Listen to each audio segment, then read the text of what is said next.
ladies and gentlemen, to LCK Challenger 2023 Spring. I'm Atlas, joined by Chronicler. And apologies for the gigantic waits. What happens when Nongshim just bops DRX? I was very confused back then, and now I'm confused and impressed, but still very confused. Riveting start to the season, a team that we expected to really need time after sending up their entire roster. Yeah. Dunking, one of the mainstays of Challengers, one of the teams that has consistently been the best, really showcasing, I think, kind of a hunkering for the days of Peach and Jun, neither of which are there anymore. Exactly, and also it makes us a little bit more excited for Kwangdong Freaks next when the LCK does finally start, because of course Jun went there. And Nongshim, right?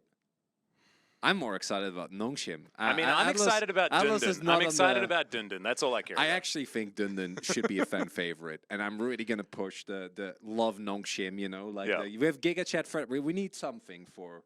Exactly. What is going to be our friends in Nongshim. But Nongshim, the org here, doing exceptionally well. Really kicking off with a bang. Absolutely, and now we've got another series on our hands. We have Harmalife Esports taking on Gen.G Global Academy. And this is, you know, what used to be a very exciting Gen.G with Pays on the roster. Of course, has been moved up to replace Ruler, who went off and got a pentakill in his first series in the LPL. Very exciting stuff. But Gen.G now going to be seeing if they can pick up the pieces with what they have left. And for Gen.G, I mean, most of the roster is the same, right? They replaced Pays with Carfe, and my expectation is that they'll struggle. That's what I thought previously as well, so maybe I'm going to be wrong yet again. But that team, to me, was Pays. And if you haven't heard it yet, I'm going to talk to it extensively. We'll talk a little bit about Gen.G later, as Hanwha Life here. Part of the roster the same, most notably Rooster still holding on strong. But outside of that, Duro and Roamer particularly want to highlight. Duro to me was one of the highlights of Live Sandbox, even though the team overall didn't really mash in the previous split. They had a really good run in the middle of the season. And Roamer coming over from formerly Fred Brion, currently just Brion, the Challengers roster, was okay there.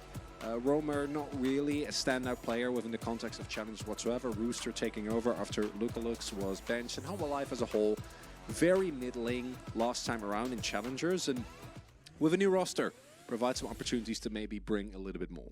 Yep, and a few familiar faces here on the Gen.G Global Academy roster. Of course, Quid still in that mid lane, did play a little bit in the LCK while we were struggling with some COVID issues with the other players. So excited to see what he's going to bring to the table here in the first day of Challenger. Losper as well, no stranger to anyone that's watched a bit of the LCK.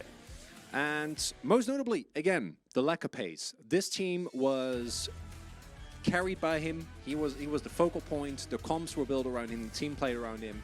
And he is one of the players I think that I'm the most excited for, actually, out of everyone that has made its way. It's a toss-up between him and Bulldog, and you know how long I've been singing the praise of Bulldog. The fact that Pace pulls ahead says a lot. And for Gen.G, I do think that in a early part of the split, I still expect them to have an edge. Even though they lost what was definitely their star player, there should still be a lot of cohesion, a lot of experience, for Challenger standards at least, within this team. And for Hanwha Life, I expect them to be the under the gap. But that's what I thought by the previous game, and we all know how that one went. This is why we want to keep an open mind as we hop here into Champion Select for our first game of our second series of Challenger for 2023. Heimerdinger going to be taken away once again. First ban on red side going to be that Lucian. Lucian Nami we've seen tearing up other regions and is going to continue to be banned. The Ashe was actually banned alongside Heimerdinger on the blue side last series, but this time Gen.G are going to pick up that ban as the Maokai is going to leave the Rift. And we will see the Yuumi being banned. And now for Gen.G, I think we have the option of either banning away the Zeri as well. I think Zeri Lulu otherwise becomes a very nice response here for Hanwha Life. Can we do Ryze instead? Zeri first pick wouldn't surprise me, but Cassandra is up as well, and we saw in the last series that a champion has a Whoa. really high priority. This is another one, though.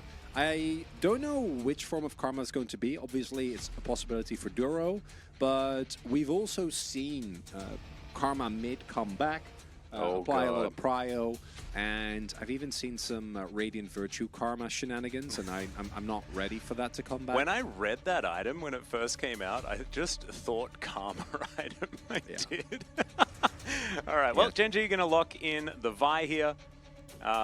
Just a bit of denial there of a potential Zeri that could possibly come out on Harma Life Esports' side in theory, but also has been a jungler that a lot of people have been picking up. Winner now going to choose a champ. We'll see what it's going to be. I think getting an 80 carry that is going to fit into what you want to put together does make a bit of sense, but this does too, as Quid is going to hop back on his Azir, of course, a champion that he played the most last season. Oh my god, just do it. This is like one of the oldest Azir counters in the universe, outside of Xerath. Kind of love it. I don't think that's what's Bit gonna, sad. I don't think it's Varus was actually permabanned last series as well, so Varus is going to be picked up here and does kind of make me feel like Karma is going to be heading towards the bottom side. I mean, Karma Varus is just so much push power. Yeah, it is a very punishing lane. Also takes away the possibility for a Zeri for Gen.G. Can still go towards Sivir. I do think Sivir, especially when paired with another support that can maybe provide a little bit of pushback, is an option. But anything else does not work. And this would be... All right, Cafe. Good luck. Yeah, good luck in that lane. Do you think that the Jhin is actually in a pretty good spot right now? The champion as a whole, quite strong, although... We talked a little bit about 13-2 at the top of the day. I'm going to repeat it. I do think that that is one of those situations where champions like Jhin will be very happy. Yeah. But for right now, if it is Varus Karma, I think there's very few lanes that can reliably deal with that. Expecting to see then a really heavy engage support to try and look for early all-ins, because otherwise you are going to be permanently shoved in. And depending on what the mid lane matchup is going to be, assuming that the Karma is in fact going to go towards Duro here, there will be a lot of possibilities. I actually really like the Renata ban here. Renata is one of those champions that we have seen often picked in situations like this, where you are able to provide a little bit of counter push, and Renata into something like the Wukong is always very strong due to the ability to just shut down any hard dive attempt that might come through. I like the idea of Harma Life to try and take away as many range support options as possible as well, because Karma Varus will just roll over any sort of melee support lane that you are going to put down there, especially when it's going to be with a Jhin. So kind of like that idea. Yeah, it's basically like find level 3 all in, or your that's, I mean, that's valid. They do respect it as well with the Nautilus ban. We have also seen, and I feel like I just need to mention it, Jhin support pop up a little bit. Oh yeah. But I don't think that's actually good. Well, that's definitely not it. Can't believe Cassante made it through the draft this far and was mostly ignored. And actually seeing Jhin prioritized is quite interesting. I'm really hoping that we don't. Please lock him give out. me the rock. Yeah, no. Like into Jhin? Are you kidding me? Definitely not nah. Just not nah. No, don't. Lure, don't. Perhaps he's luring us. No, he's not. They're going to lock him out. Oh, it's just so depressing. Okay, well, there we go. Nah for a comfortable laning phase, I guess, is what Roost is going for there. Cassante, of course, very, very good. Ooh, I love that. At avoiding the Nars ultimate. That is a Rumble, so... Also love that, but Rumble mid, I'd be down with. That would have been very exciting. This is, I think, a lot more well-rounded. Really rounds out the composition here for Hanwha Life overall. Okay, Lospa. It's locked in. Well, I forgot about the crank, and I shouldn't have, because this is actually one of the champions where you can find an early angle on champions like the Karma and the Varus. I like the use of the word angle as well, because that's precisely what they're going to have to try and find. Of course, Blitzcrank's spending a lot of time in the patches afterwards, just getting nerfed in the support role as much as possible after Riot decided that they'd try to make him a jungler. That was... Yeah. So, sort of landed in a kind of okay spot. We'll see how Lospa's going to be able to pilot him. Feels very all or nothing. Well, the entire comp of Gen.G basically is. You have Jhin, who, if he doesn't find early game dominance, basically doesn't exist. And then you have Vi, Blitzcrank, and Cassante. And also, Monkey King's gone. Wukong's back. We're back to, well, maybe it's a different graph. We'll see what ends up happening. Sad. For Humble Life, I think they have a really well-rounded comp. The one thing that they might be lacking, there he is. As long as Gen.G can keep a decent track of Guwon, is specifically engage. Pick potential is amazing. Yeah. If anyone on Gen.G is out of position, they do have a lot of angles. But if you're looking for a pick, then you're also in range of Blitzcrank, right? And that is something, or Vi, that's something that I think you're really going to have to respect. And Humble Life does have the issue of outside of going in with Karma, or again, Guwon finding, or Rooster finding a big angle, like finding an actual flank. Actually getting on top of champions like the Azir, of the Jhin, if he does find the lead, is really, really hard. Yeah. I'm excited to see how this one's going to go, as ladies and gentlemen, it is time to get onto the Rift for game number 1. Humble Life Esports taking on Gen.G. Both of these teams hungry to get off on the right foot here in 2023. Fan signs and challengers? There we go. We can't see them at this particular moment, but let's do it. Let's hop onto the Rift.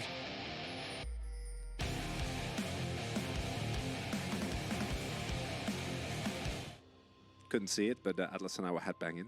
It's just, we actually I kind of want to have a little pip, you know, in the bottom corner, just so that we can just rock out, because that intro is actually my hair's been straightened as well, so like it really, it's a lot more emo once it starts coming down. I might put less hairspray so that my hair can actually move, because right now it's a helmet.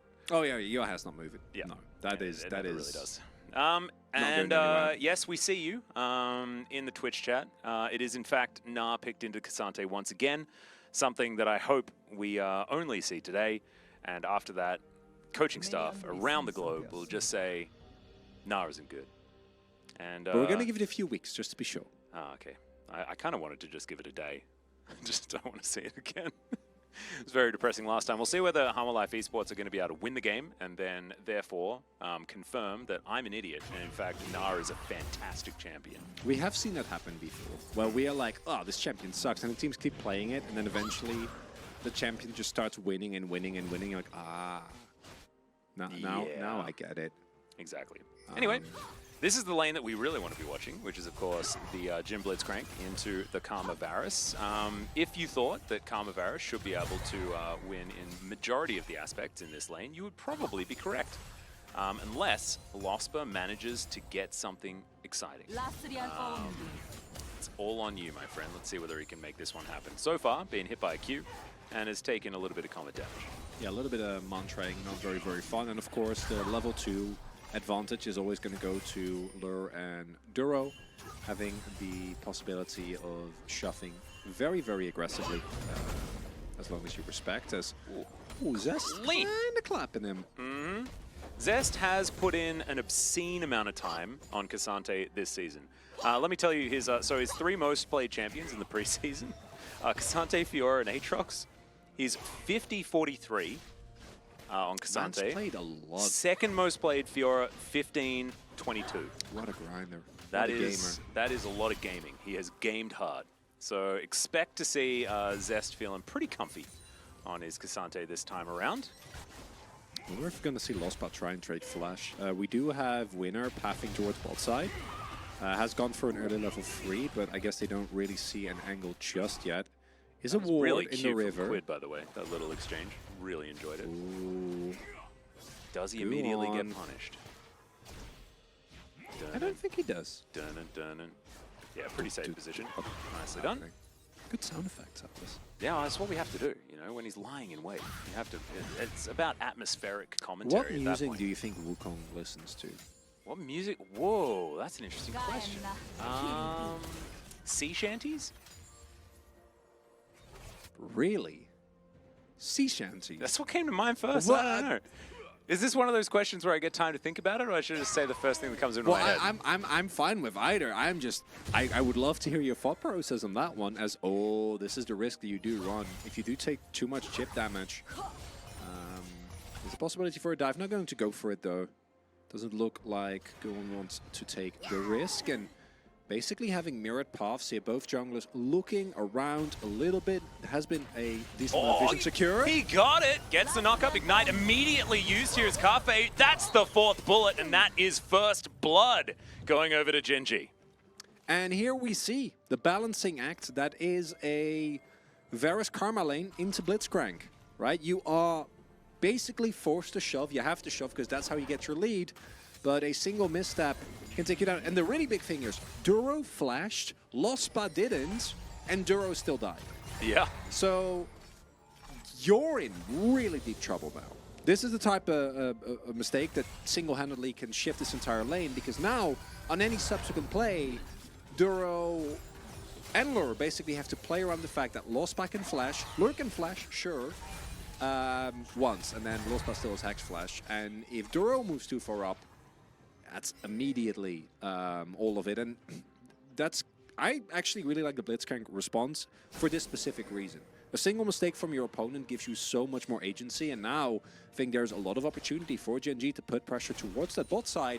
And if Karma and Varus fall behind, I do think they lose a lot of their impact. Squid going aggressively. Yeah, looking for a little bit of action.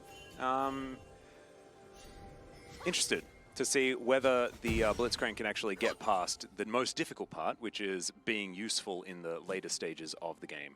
So that is something to look out for. However, so far, definitely almost like, it feels like he's almost done his job. Yeah. Because now Cafe has a whole lot of room to breathe. So really good news. Lure is going towards the lethality build on the Varus this time around. Pretty sure you can still play him on hit if you would like to, but not going to be the case this time, and it fits in with the composition and especially in the lane very nicely. Into Gen.G as well, the combination of like Blitzcrank and Vi and the Azir as well, I don't think there's a lot of space. Yeah, Emperor's Divide, flash immediately, Roma gets out of the way. Good scat of the week, is going to get a bit of a stun, but it's not going to save his life. That is the second kill for Gen.G. I was about to say first blood, because last time we had a 12-minute first blood, and now we've got 2 kills within 6 minutes. And Lospa finding the roam. The man knows. The man knows. He's doing it. Need to have an impact on Blitzcrank to really make the pick worth it thus far. Definitely working out. Both carries now picking up early leads. I feel like we should have known. Not a risk as well. I feel like we should have known Chronicler, because he's a Pike player. You know? I know, but still, I've seen, you see Roma as well trying to hover towards the top side of the map. The scatter was almost enough. He almost sidestepped it as well. Yeah. I'm pretty sure he would have died regardless, because Winner also was there for backup damage, but at the very least, might have stayed alive, maybe bought some time for reinforcements to come in, but instead, Lospa both gets the roam off, gets the kill on mid, or secures it for his laner rather, then is also back in time to cover for Carfe. Yeah. And his Jhin picked up the wave. Mid laner got a kill, and overall Gen.G looking really good in the early game. And I want to highlight again that I do think that barring the Azir, the scaling for both these teams is okay. I think both the mid laners have like a lot of agency in the later stage of the game. Quid in terms of DPS, Roma in terms of controlling the fights, as well as raw burst damage output. But outside of that, feels very mid-game. It feels like whichever team gets a lead is just going to try and really force it hard. Yeah, feeling like a little bit of snowball comp versus snowball comp. Yeah. And I kind of like that. Keep it a bit fast and loose. Having a look down, welcome, Medic. Good to see you in the old Twitch chat. And indeed, this Blitzcrank skin was actually banned for a very long time. And then was updated, I think, a couple of years ago, so that it is actually acceptable in pro play. Because if you played against it, because it was, of course, able to be used, and anyone that was playing on a Mac, I think, got that skin for free, so it was everywhere. Oh. Emperor's Divide is going to break my train of thought for a little moment, as Syndra is just mega dead. Winner, you did not need to press that button. So this is what I'd like to call the Victor syndrome versus an Azir, where we've seen this, where people pick an immobile mage into Azir. Yeah. And then the enemy team realizes that on every single Emperor's Divide timer, you have a kill threat. Yeah. You have a window. And I gotta say, if you're roamer and you're just minding your own business in lane, Quid shuffles onto you from like a million distance and you get hooked by Blitzcrank and Vi ulted, I'd be a little salty. Yeah, and you didn't even need to get Vi ulted. It was just salt in the wound, Chronicler. It wasn't fair at all. As there is the Toxin Drake taken here by Gen.G. Yeah, Toxic Drake, very nice. Windy Drake coming up next. Oh, again? getting a decent. I know it's not the Rift, but you know we're getting a fair amount of wind drakes. If we get a Lake Drake next, Yeah. can we call it Acid Rain? That's kind of the combo. Sure, all three but of them. the wind doesn't. Is it like Acid Storm? Well, I mean, it's coming from a cloud, but I guess it's a Wind Drake, not a Cloud Drake, because we're in Challenger. I like the optimism. I'll allow it. I think it's fine. Medic, can someone ban Medic from Twitch chat? That was not okay. That joke was not good. You don't have any moral high ground here, Atlas. I just want that's actually a good point. And for our YouTube VOD viewers, let me just read it out. He said, wait, was it a salt and battery in the wound? Well, referring to us saying salt in the wound.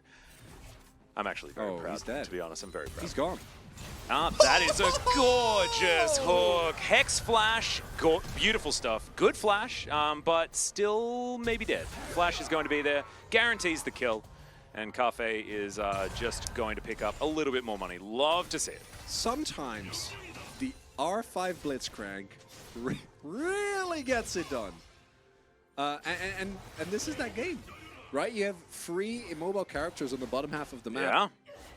Yeah. Lost by clearly knows how to hit his hooks. I was going to say, I'm actually just, I'm just going to, Yeah, can I tick it now? I think do I'm going to throw that double vote. I think Give it over. We're voting for POG at Now. 10 minutes. We're doing it. We're locking it in. Yep, locked it in. Oh, that was for the wrong game. But there we go. I personally am. Yeah, this. I think this hook is quite aggressive. Some of the other ones have been, you know, a little bit. The last flash hook was nice. Yeah. This one is my favorite thus far, though, because these are really the type of moments where Lure then misses out a lot of CS. Now the wave is pushing away from him, providing more opportunity. He lost his summoners as well, so these are really, really costly deaths for the side of Humble Life. And I'm personally happy to see that the chat, and I'm assuming the entire community will try and maintain a positive standard. Ooh, good flash from As Duro there. Duro is still very dead. I like that he confirmed that he was going to get hit before he flashed. I like that. Still definitely died as there's the Cyclone. Going to be mitigated for a moment. Chains of Corruption are beautiful. And there's the pick potential that we were talking about. Hanwha able to pick up the kill in the end onto Quid. Essential kill there, because if you don't get that kill, if you don't get the shutdown onto Roma, game might as well be over, right? You invest another flash, Duro goes down again, and if you do not get a kill on Azir there, he just gets the skill for free.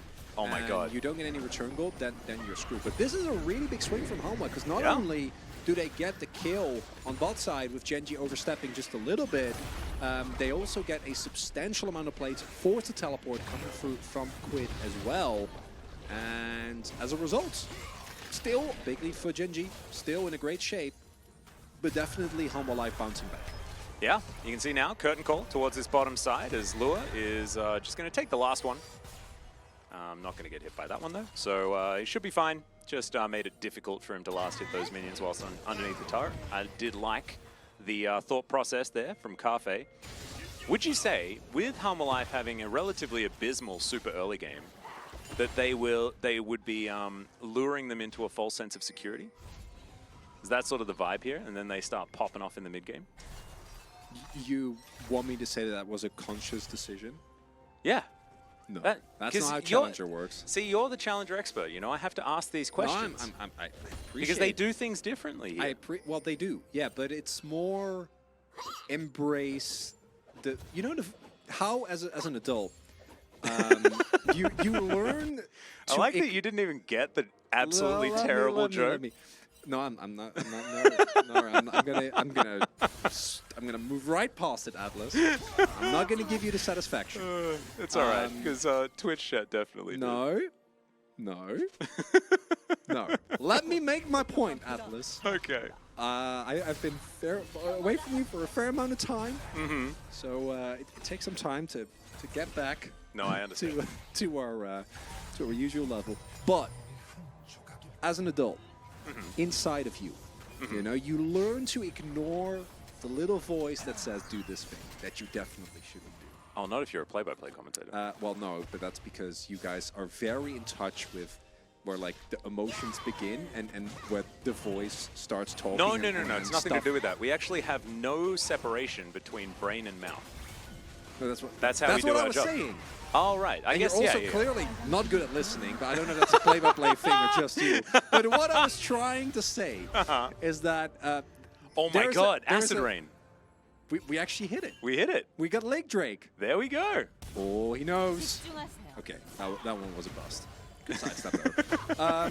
So, the voice inside your head that you learn to ignore, because you know that even though you want to follow it, it will lead to bad things. That voice is never ignored in challengers, and that's the beauty of the league.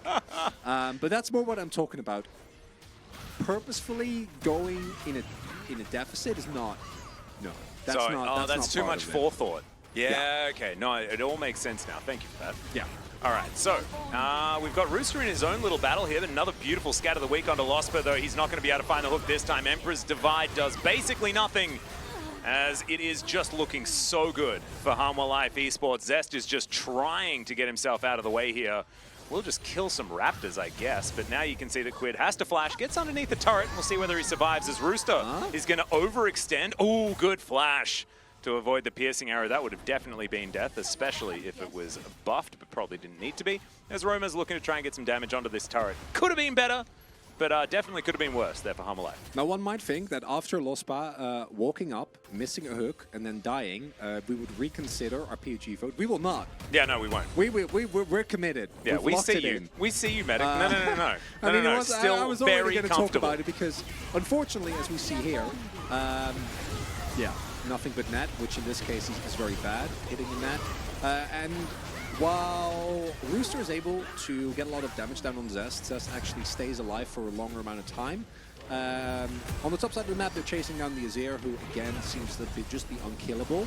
Zest then comes back, makes sure that Carfe stays alive. Good flash there to keep himself alive as well. And overall, Hanwha Life getting back into the game. I do think that if Carfe dies there and Lure gets a kill, then Hanwha Life is really back in control in terms of momentum. Now, not quite the case just yet. We also have not had a first turret fall, and in that way, or that regard, I think Gen.G is in a much better position to try and actually get that with the bot lane turret as low as it is. And it is a bit of a trend that early on, the team that does well then starts to have some issues transitioning that lead into the mid to late game. It is a bit of a trend, you're exactly right. DRX, of course, doing this in our previous series when they lost 0-2 to Nongshim, a team that the entirety of got moved up to LCK at the end of 2022. Shocking. And then managed to take down a team that had been relatively good. Lost a couple of players, and it seemed that that has caused a few issues for the squad, unfortunately, as Zest is going to be able to take down this bottom outer turret and start putting a little bit more money back in the coffers. And of course, Gen.G still up in gold from the early game shenanigans, especially with first brick just being picked up. But there is still a Rift Herald in the pocket here of Guon, and we'll see whether that is going to mean that some scores can be evened out by Hanwha Life Esports. But now going to be coming up towards this top side. Quid relatively overextended. There's the Warrior Trickster. Cyclone going to immediately come through, but that is a real... Oh, never mind. Not into the wall despite the Emperor's Divide. And that will mean that the Azir dies one more time. So 3-2-0 here. Quid just making sure that he's getting in as much participation in both directions as possible. I don't know if that's worth it, though. Looking at the amount of summoners that were just extended, with Rooster and Guon both missing their flash, I think the amount of backline threat that will be available for them in upcoming Drake fight is definitely less. Will lead to them getting a turret. Now, if they also turn this, maybe throw down a Herald and turn this into a charge on the inner turret, might be worth it.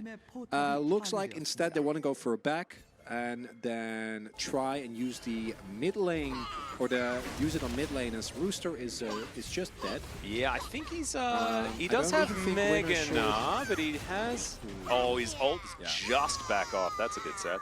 Yeah, Winner really not wanting to use the ultimate there, knowing that the Drake fight is about to come up. So as I was saying there, I think that the call to Not used out on top is great because you can throw it down mid, get priority, threats in mid lane, sure, probably get the kill as well. I think a single charge would do it, and also set yourself up for a good Drake. But with Rooster dying, even with teleport available, not quite sure whether that's going to work out. They'll get the turret for sure, but it gives Gen.G the time to actually get into position. Don't have to respect a Gnar flank coming through. They have a little bit of a window here as well. If they can find a fight, doesn't look like that's going to be the case. But Gen.G now should have priority in terms of river movement. And that might provide an opportunity for Lostbot to go for a hook. Yep. Lake Drake now being engaged upon. Teleport in from Rooster. So it is going to be a 5v5, but zero vision available. Oh, they're going to give here it to Lake for Drake. Life. Yep. Lake Drake going to go over. That is going to be soul point available for Gen.G. Acid Rain on the cards for the squad, which is what we call the Toxic Drake, the Wind Drake, and the Lake Drake. We're here in Challenger. You may have heard different names for the dragons. They're called different things here in Challenger. Ignore the top left of your screen. For the other ones, it works, okay? Yeah, for the other ones, it works. We're embracing it. We're embracing Change. challengers. Yeah. Well, I don't know about change. Which side of the map? Have you looked at the champions that are being played? Well, that's true. I mean, none of Well, that's new. new. We need to find as many differences as possible that we can throw in here. Like saying that, you know, Gen.G playing very well from the red zone. I don't know about zones. That one I might need a little bit more time. You don't think the zones thing is a thing? Oh, okay. That's fair enough. I like zones. I think it's kind of cool. I was kind of into it. But anyway, Rooster going to be just picking up as much money as he possibly can down here towards the bottom side. And we'll be getting a bit of counter push done. Gen.G with a bit of time on the map here to work with, given the fact that some tidy up there towards the bottom side did have to be done. But now, Life moving towards the river. Baron's been alive for 40 seconds. Not something that either team feel like they have enough of a lead to really go towards now. It's time to flip, Atlas. I don't know what you're talking about. Oh, is that? Okay. Yeah. Oh, there's a hook. But that is also a Warrior Trickster.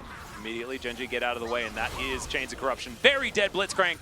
Welcome to the mid to late game, Lospa. Whoops. Yeah, if that wasn't Wukong, that hook might work. And even if you trade, you're perfectly happy. Yeah. But it was Wukong.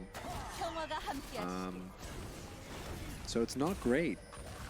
Ooh, I kind of like this. In the brain with some suggestions for some different lane names. So the above lane, kind of up lane, low lane, medium lane. I'm into that. I appreciate the sentiment, but I just the Drake names are already kind of stretching. Oh, really? Because we don't need jungle. We can just use forest instead. Well, but we can't because there's a player called Forest. Yeah, but I'm sure there's a player called Jungle. We can do Woods. Woods? Woods. Ooh, I kind of like that. Into what about the woods? Glade? A Glader. Sure. Kind of into it. I don't mind Glade. What are the camps? Meadows? Meadows, yeah! Oh, that's brilliant. Oh, wait, no, maybe you can be a Meadower and then the camps are called Glades. You're a Meadower? Yeah. I'm into it. I think it's definitely going way too far. And we're going to have, like, Wolf and Valdez are going to come on tomorrow, and like, Twitch chat's going to tell them about Lake Drake, and they're going to be like, okay, listen, guys. What were these so-called professionals doing yesterday? Yeah, no, exactly. This is only the second best of 3. There's another one after this, Atlas. Only the second. Gen.G currently completely even on gold, but they do have a soul point opportunity. The late game going to be very difficult for them, though, as we've discussed previously. And the sad thing is it feels like when Lospa gets a hook, it kind of starts this, like, trigger pull for Harmalife Esports, where they then just get themselves, like, any sort of stun, and it's mostly on Lospa, and he just dies. I do still think that Gen.G, just because of the Drake stacking, is in a pretty good position. Getting an Ocean Drake is not necessarily the most high-value thing, especially into the Harmalife comp. I think it's very much about the front-loaded burst, right, with the Lethality Varus and the Syndra as well. But in these messier fights that we're pretty used to seeing in Challengers, where there's like a fight left and right and center, having the extra resistances or having the extra healing rather, is quite nice. Yep. Especially with Winner also going for what looks to be the Radiant Virtue with Chemtech build. So A lot of healing, a lot of sustain, a lot of tankiness coming through them from the Gen.G side. And if you can mitigate some of the burst that comes through from Hanwha off the back of a good hook, then you might be fine. Now, thus far, that has not been the case, but the key thing to me is that the objectives have still been going Gen.G's way. Most sums across the board up here. Everything but a roamer's teleport, so a lot of mobility, a lot of threat available here. Zest really looking for a play, quite strong. Has it the 2-item power spike now? Yeah, and Losper is out of vision at this point in time. So with Zest being able to walk around and see what's going on, that hook barely missing onto Roamer there. Scat of the week, not going to find Quid. No weakness detected, as it turns out. He is an Emperor. Gets shot with an arrow, though. That's not very fun. Control Wall goes down as Zest is now just tanking here on the front line. Gets himself a bit of a shield there with the E. And now Harmalife Esports with control of the river. This poke damage that is available on Gen.G's side could be coming through. Quid, of course, attempting to do the best that he can, but the same thing can be said for the other side as Lure is throwing out so many of these arrows. Rooster in the back of the pit now, just holding onto the aggro of this Drake, wanting to deny this one as best he can. Charges up the Nabar as well, the most important part. This whole situation, are they going to just flip for this? As now Cafe, he can just open the curtains if he'd like to, but as you can see, it looks like Gen.G not going to be able to get in. Now just wanting to vacate the area as quickly as possible. They get the Warrior Trickster. Azest then able to charge up the W and get himself out. Rooster with the Mega Gnar, but it's going to be wearing off in a couple of seconds. So, Dragon goes down. No soul available here for Gen.G. And Harmalife just not able to find the fight, but still feels like for them that the clock isn't against them quite so much as this Blitzcrank composition. A level of restraint I'm not used to seeing from challengers, with Gen.G respecting the fact that Rooster is Mega Gnar and is going for a flank, and Harmalife also very straightforward, get prio in mid, get some poke off, move down into the river, keep the zones close, make sure that you're not in Blitzcrank range, good vision denial as well to deny an easy hook for Lospa. Everyone has flash available as well, so as long as everyone has their fingers ready, they can get out of any sticky situation in that regard. And it also kind of highlights something that we haven't really talked about. We mentioned Harmalife and the relative lack of hard engage, but you see if they're to an objective first, they don't have to face check, then their comp is really hard to move on to, because by the time you're actually engaged, which for Gen.G is just winner pulling the trigger effectively, unless you find a hook, you're kind of in trouble, because the amount of poke that's coming through between the Syndra, not allowing you to walk up, combined with the Varus, doesn't really give you a lot of angles. So Gen.G really need to make sure, as we've seen, when they are first in position to a dragon, or to any objective really, I think they have a much better shot, but Harmalife looking to now the game fully even, and with the range advantage and the way that they've handled it thus far, they're in a great spot. But it's also still like one hook or one missed position, like Winner and Quid go in, shuffle back two people. You're still in deep trouble. Lure has also got a very interesting build. How do you feel about Ghostblade Hydra? I am much more... Hydra is not as good as it was. There was a large part of the preseason that was just build Hydra, and if you're the champion... It got nerfed to like 50% of its power. It's hilariously large nerf. Really nuts. It was really, really, really nuts of an item. And it was nerfed appropriately, I think. It's interesting. I don't know whether I like it more than the usual build. I do think what we've seen thus far is that the extra splash damage adds a little bit of more annoyance for Gen.G, who I think do have a comp that like is trying to move up, get a pick, and then peace out again. And overall, I think it looks fine thus far. I do think that going for, as is going to be the case here, Manamune first does mean that you're going to be missing the Mythic stats, and I do generally You said first, it's going to be third in the end. Third, excuse me, Yeah, Manamune third. I would have liked it to be completed a bit earlier, but maybe you just didn't have the stacks. I think that's fine. The bigger problem to me is just not getting a Mythic and losing out on a lot of stats in that regard. Because Mythic 4th is going to be very, very late. But with the pace this game is going, unless either team makes a big mistake, which it's challengers, you never know, could happen at any given time. definitely going to be the case. And you see both Zest and Guon also just continuously moving forward, because like engaging on either Cassante or on a Wukong is also just, it feels bad. Yeah, both of them feel very sad if they're the first ones to make the move, and that's why we saw sort of nothing happen there for a little moment. Nice little sidestep there from Duro to get out of the way of the W.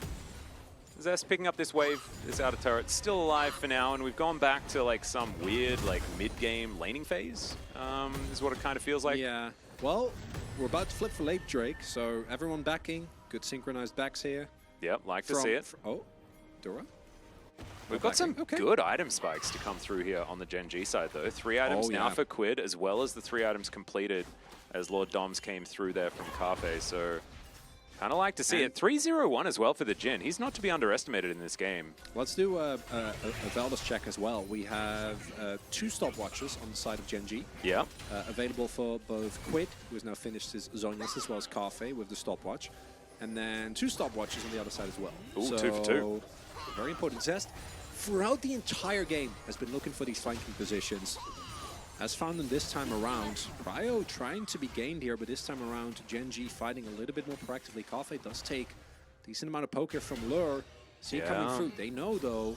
I like Zest walking up. So much better than Losper, because Losper can sort of lurk out of sight, but did actually just show himself immediately afterwards, but now has the ability to play with that Fog of War quite a lot here on the Gen.G side, which the Blitzcrank, especially this stage of the game, definitely relies upon. But there's the engage. Cyclone to come through. Carfe trying to survive and does manage to get out of the way. Manages to get the kill, as well as the Wukong goes down. Now the curtains have been called. It's Roma that's his target. The last bullet not going to find it, though, as you can see. This Cassante is doing so much work. Empress Divide picks up everyone, and the doubters can sit down, because Gen.G have just found one heck of a team fight, and they'll pick up a Baron. And that was nerves, I think.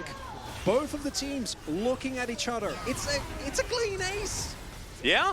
Out of nowhere, and Guon pulling the trigger there, thinking that Carfe is not ready. Well, he was. He's able to get out, able to still lay down the curtain from behind. And then in the replay, I want you to pay attention to Quid. And I think they don't need to pull the trigger. I think they have an advantage when they play it slow, when they poke. Guon going in like that allows Gen.G to just unload all their bursts on an initial target, and then look at this flash that's about to come through here from Quid rather. Preemptively flashes to make sure that he catches the enemy bot lane. And now as a result, they get Soul, they get Baron, and not much of anything happened for 30 minutes, and now Gen.G is in lead. This is challengers, though. Don't make the mistake of thinking this game is over, because it's not. I want to make very clear that we have not reached any sort of conclusion. I have. No, I've decided that Gen.G are 100% winning this game. They managed to get Soul and Baron. It's unlosable at this point. And you know me, in Gen.G games, find it very easy to predict. As you can see, Harm Life going for one more. Cyclone gets one very small knocker, and now without the decoy available, Guon is well and truly dead. The thumbs up comes out. At least he still has his sense of humor, but he definitely doesn't have his life, as this Rift Sculler will be the first prize that they pick up. But now, 4 versus 5, Gen.G with Baron buff, they should be able to start really knocking down the structures of Hanwha. The story of this game really is whoever makes a move first loses. Like, you try to go for a hook, you die. You try to go for an engage on Wukong, you die. Just get it. There it is. The hook comes through. Quid is here for the extra damage. Roost is going to come on over. But you can see, without having Carfe in the area, there's just not quite enough damage to really lock this one down. And Carfe is focused on more important things. And now, Chronicler, speaking of more important things, when do we have to move to a different POG vote? Do we need Losper to get like another hook, or do you think the early game was enough for us to be convinced? I'm pretty sure it's going to be Quid that gets it, or Carfe. I think Carfe is probably in the lead if I was to be actually fully serious. But why did Carfe get a lead in the first place, huh? Exactly. Why did Quid get a lead in the first place, Exactly. Yeah, there we go. Assault and Battery to come on through here. I don't think it's actually called that anymore, but I still much prefer that word. What's it called now? Cease and desist. Cease and desist, which is the complete opposite of what she really does. Let's be honest here. Well, I mean, the enemy champion generally ceases living. And yeah, I guess they desist living as well. Yeah. Not sure what that means in any way. No, I'm sticking with Lospa. Yeah. I've committed. Yeah, no, same. I'm still there. Yeah. I will not deny him due to Me too. Oh, recency bias. Recency bias. Yeah. Recency biased casters. And honestly, if you win, you know, post 30 minutes with a Blitzcrank team composition, it must have been because Blitzcrank did something in the early game, Copia. Okay, go on. He's going to dive on forward here. Zest is going to have his back blocked. So that's all the good news for Harmer Life Esports. Gen.G, on the other hand, waiting for another Baron as there's War Off, but in the aftermath, about a 9,000 gold lead, which in the LCK, I'd be like, huh, game over, and then lose my hair. But in Challenger, perhaps that's different. Is that different, Chronicler? Well, it shouldn't be. But I've seen teams, I've actually seen Gen.G come back from a deficit like this because Pace got a quadra kill at Baron, and then he got a penta kill after that as well. Now, Pace is not in this game, but I'm just trying to illustrate that he's really good. It's not relevant to the game, but I feel like I really want to set the stakes already. Yeah, I like if you watch both CL and LCK, I'm telling you, this Pace kid, he's going to go do miracle stuff. I can't wait. I can't wait to watch Pace and Bulldog play in the LCK. Yeah. I'm really excited to see how they're going to go. Now all we need is the dumb one top side, but they're not going to play D+, excuse me. Yes. The D+ Kia top side as that is a nice delivery. That is a very nice delivery. As yep, Thank Quid's you. going to be able to pick up the kill that was prepared by Zest. Oh my god, Postman Cassante. he just No, delivers. delivery man, not postman. Not because like he has to be in like. Can be like a sponsored skin. Can be like Amazon Cassante. Yeah, I was gonna. It works on 2 levels. Losp is dead. So, yeah, let's POG looking a little bit more doubtful at this stage of the game. We gotta Look swap. at that damage dealt, we gotta dude. swap, Oh, that's gotta insane. swap to Quid. Very sad. We can't maintain it. It might have to be the swap to Quid. Would you guys, in the Twitch chat, sound off, would you lose all respect for us if we were to renege on our very early vote? Would it all be gone? Stop asking Chat Atlas. It's never going to be the answer that you want. We got a lot of yeps. So I guess we can't renege? Well, the good thing about challengers is there are actually no voting graphics. So, yeah, true. So there is no accountability. That is now, true. I personally cannot lie. So I will be honest about what I vote. I don't know if it will be Lospa. I would rather be honest and lose the respect of chat and be upfront than lie to all of you. That's that's just not who I am. Because I physically can't, and I start to giggle, and it's like a whole thing. Yeah, you're kind of allergic to dishonesty. Yeah, a little bit. Yeah, we should play poker together. No, that's not a good idea. Sounds really good. For you, yeah. Can see why you would like it as well. Here we go. Oh, all right, in we go. Lospa's looking for it. Gets the flash hook. There we go. That's something. Empress Divide puts them all together. Lospa is dead.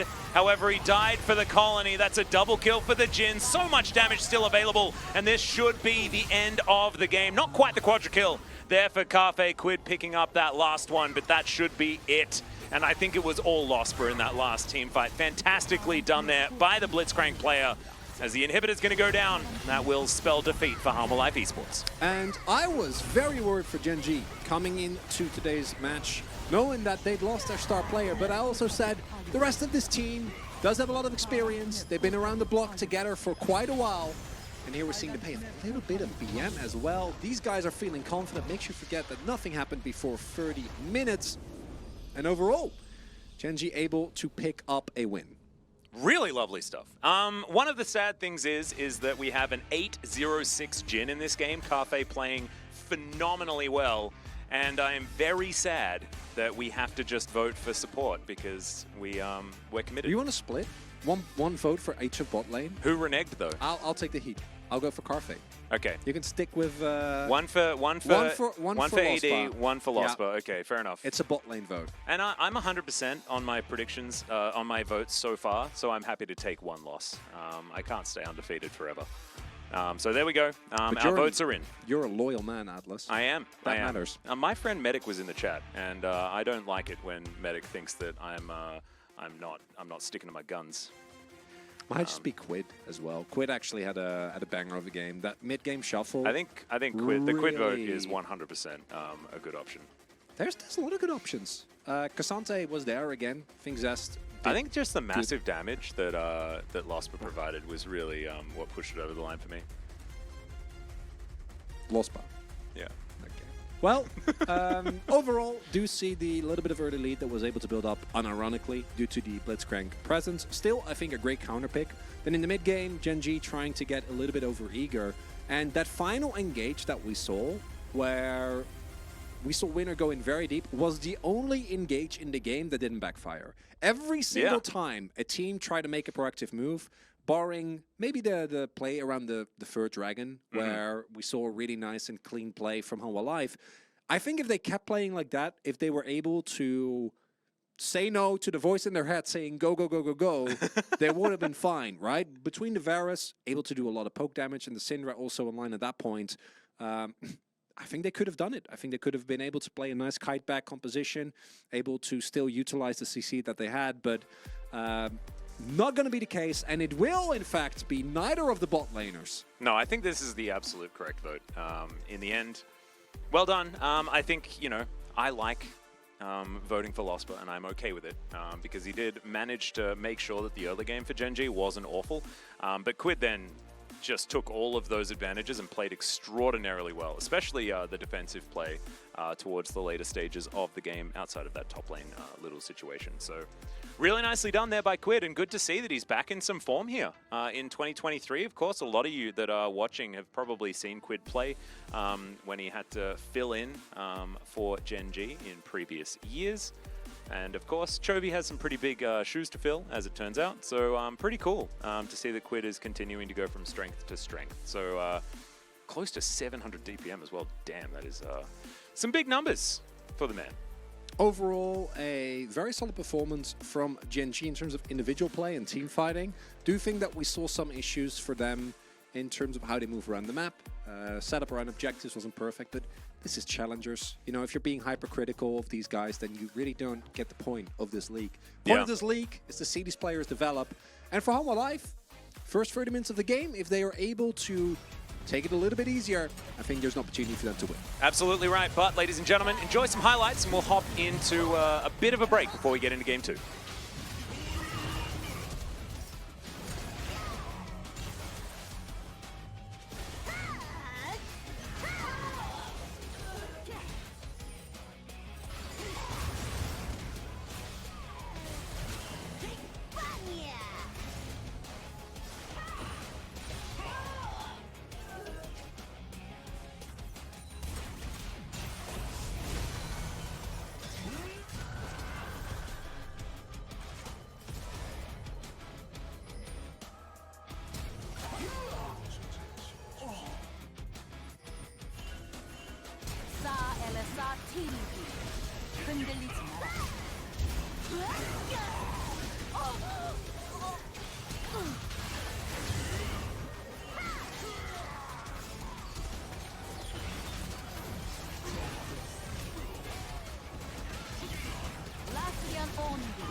파란 팀의 포탑이 파괴되었습니다. 파란 팀의 포탑이 파괴되었습니다. 빨간 팀의 포탑이 파괴되었습니다. Welcome back, ladies and gentlemen, to LCK Challenger 2023 Spring. I'm Atlas, joined by Chronicler here for the second game of our second series. Life Esports taking on Gen.G. Those are the Korean commentators. Really great to see, of course, Dongjin especially back on a casting desk. Machine there as well, alongside Nuclear, who you guys may remember from Damwon Kia back in the day, as well as over in Europe. Quarters at Worlds. He did indeed. Quarterfinalist. He did. Casting challengers. You ever get to quarterfinals in anything? I'm sure there was a basketball game. I mean, obviously as a caster, because regionally when I was 12, probably. Yeah. Same. Don't think we won. Same, buddy. Yeah, winning things wasn't really something I was good at. But talking about other people winning things, nailing it at that. There we go. All right, let's get into this this second game. Of course, Life Esports had a bit of a roughie in game number 1, although things were okay, in the mid game, and it felt like we were going to have egg on our face. We did in the end have egg on our face, as we both wanted to vote for Losper after a very powerful early game, and then Quid was just an absolute monster throughout the rest of it, which made us sad because our votes were wrong, but also made us happy because Quid was good. We like Quid. Yeah, I'm in general was happy with Gen.G. Life though definitely had a shot, and to me the biggest difference between the two teams was composure.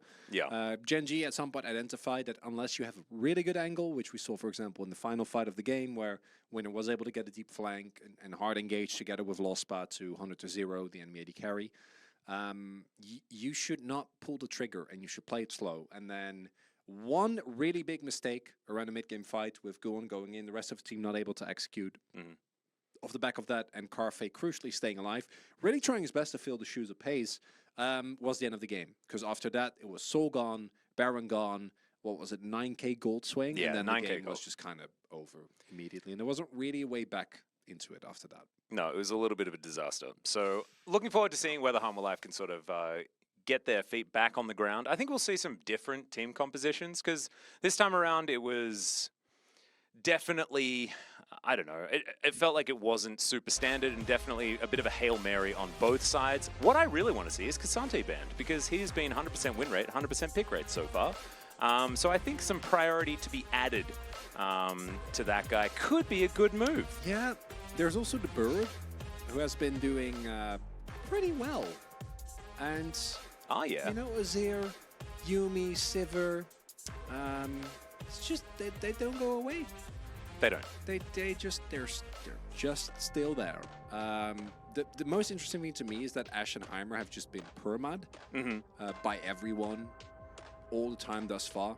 Really showcasing again the fact that the DRX, who didn't even invent the lane, the Ashe part of it, I'm happy to give some credit. But specifically the Ashe support. But I know that the Heimerdinger notoriously was, someone banned it against us. I think it was Barrow who said it in an interview. So then we played it. Yeah. I think it was Top actually that banned it against them, because they're like, it's Barrow. Yeah. Surely he'll play something as stupid as that. And then they didn't. Up until that point, and then after that we saw what Barrow did with it. Got him a world championship, which is kind of crazy. As here we go, match number 2. Yep, here we are in completely unprompted. Doesn't make you feel more like a sports broadcaster to use a handheld mic, Chronicler? My brain is short-circuiting. Why are you going to talk about the draft? What are you asking me? Oh, because the draft will happen. I want to talk about. I am a very single-minded, all right. Very focused. Okay, so here we are, into the draft. Wukong has been banned, or Monkey King, depending on which graphic you're looking at. Ashe and Ryze also going. We'll table it. No, we'll put a pin in it, and we'll bring it back. It's coming back at the start of the game. All right, there we go. Maokai B1. I personally like Cassante more. Do you think that the Maokai is strong, but we've seen that it's not the Donga gets through for the first time. Okay, now I'm very excited. I really hope they lock it in. There it is. Okay, go on. Are you going to pick up the Ashe as well? Oh, no, the Ashe has already been banned. Never mind. Let's see what they're going to be pairing with this Heimerdinger. Anything, really. Wouldn't be surprised if they try and go for the Varus again. Varus Heimerdinger, a very obnoxious lane. Also, doesn't get countered by Blitz, unlike the previous iteration. Of course, Heimerdinger pretty safe in that regard. Going to be the Sejuani pickup again. Do see that the Sejuani, while not 100% high prio, is still very high up the list of champions that can be locked in, doesn't really give anything away, goes well together with a lot of the laners, but the lack of Cassante prio to me is a little surprising. I feel like as Gen.G, you just swoop that one up at the very least. But like Cassante, Azir here, and your composition can go in many ways. Going to be the Jhin instead, so really showcasing the priority on that Jhin.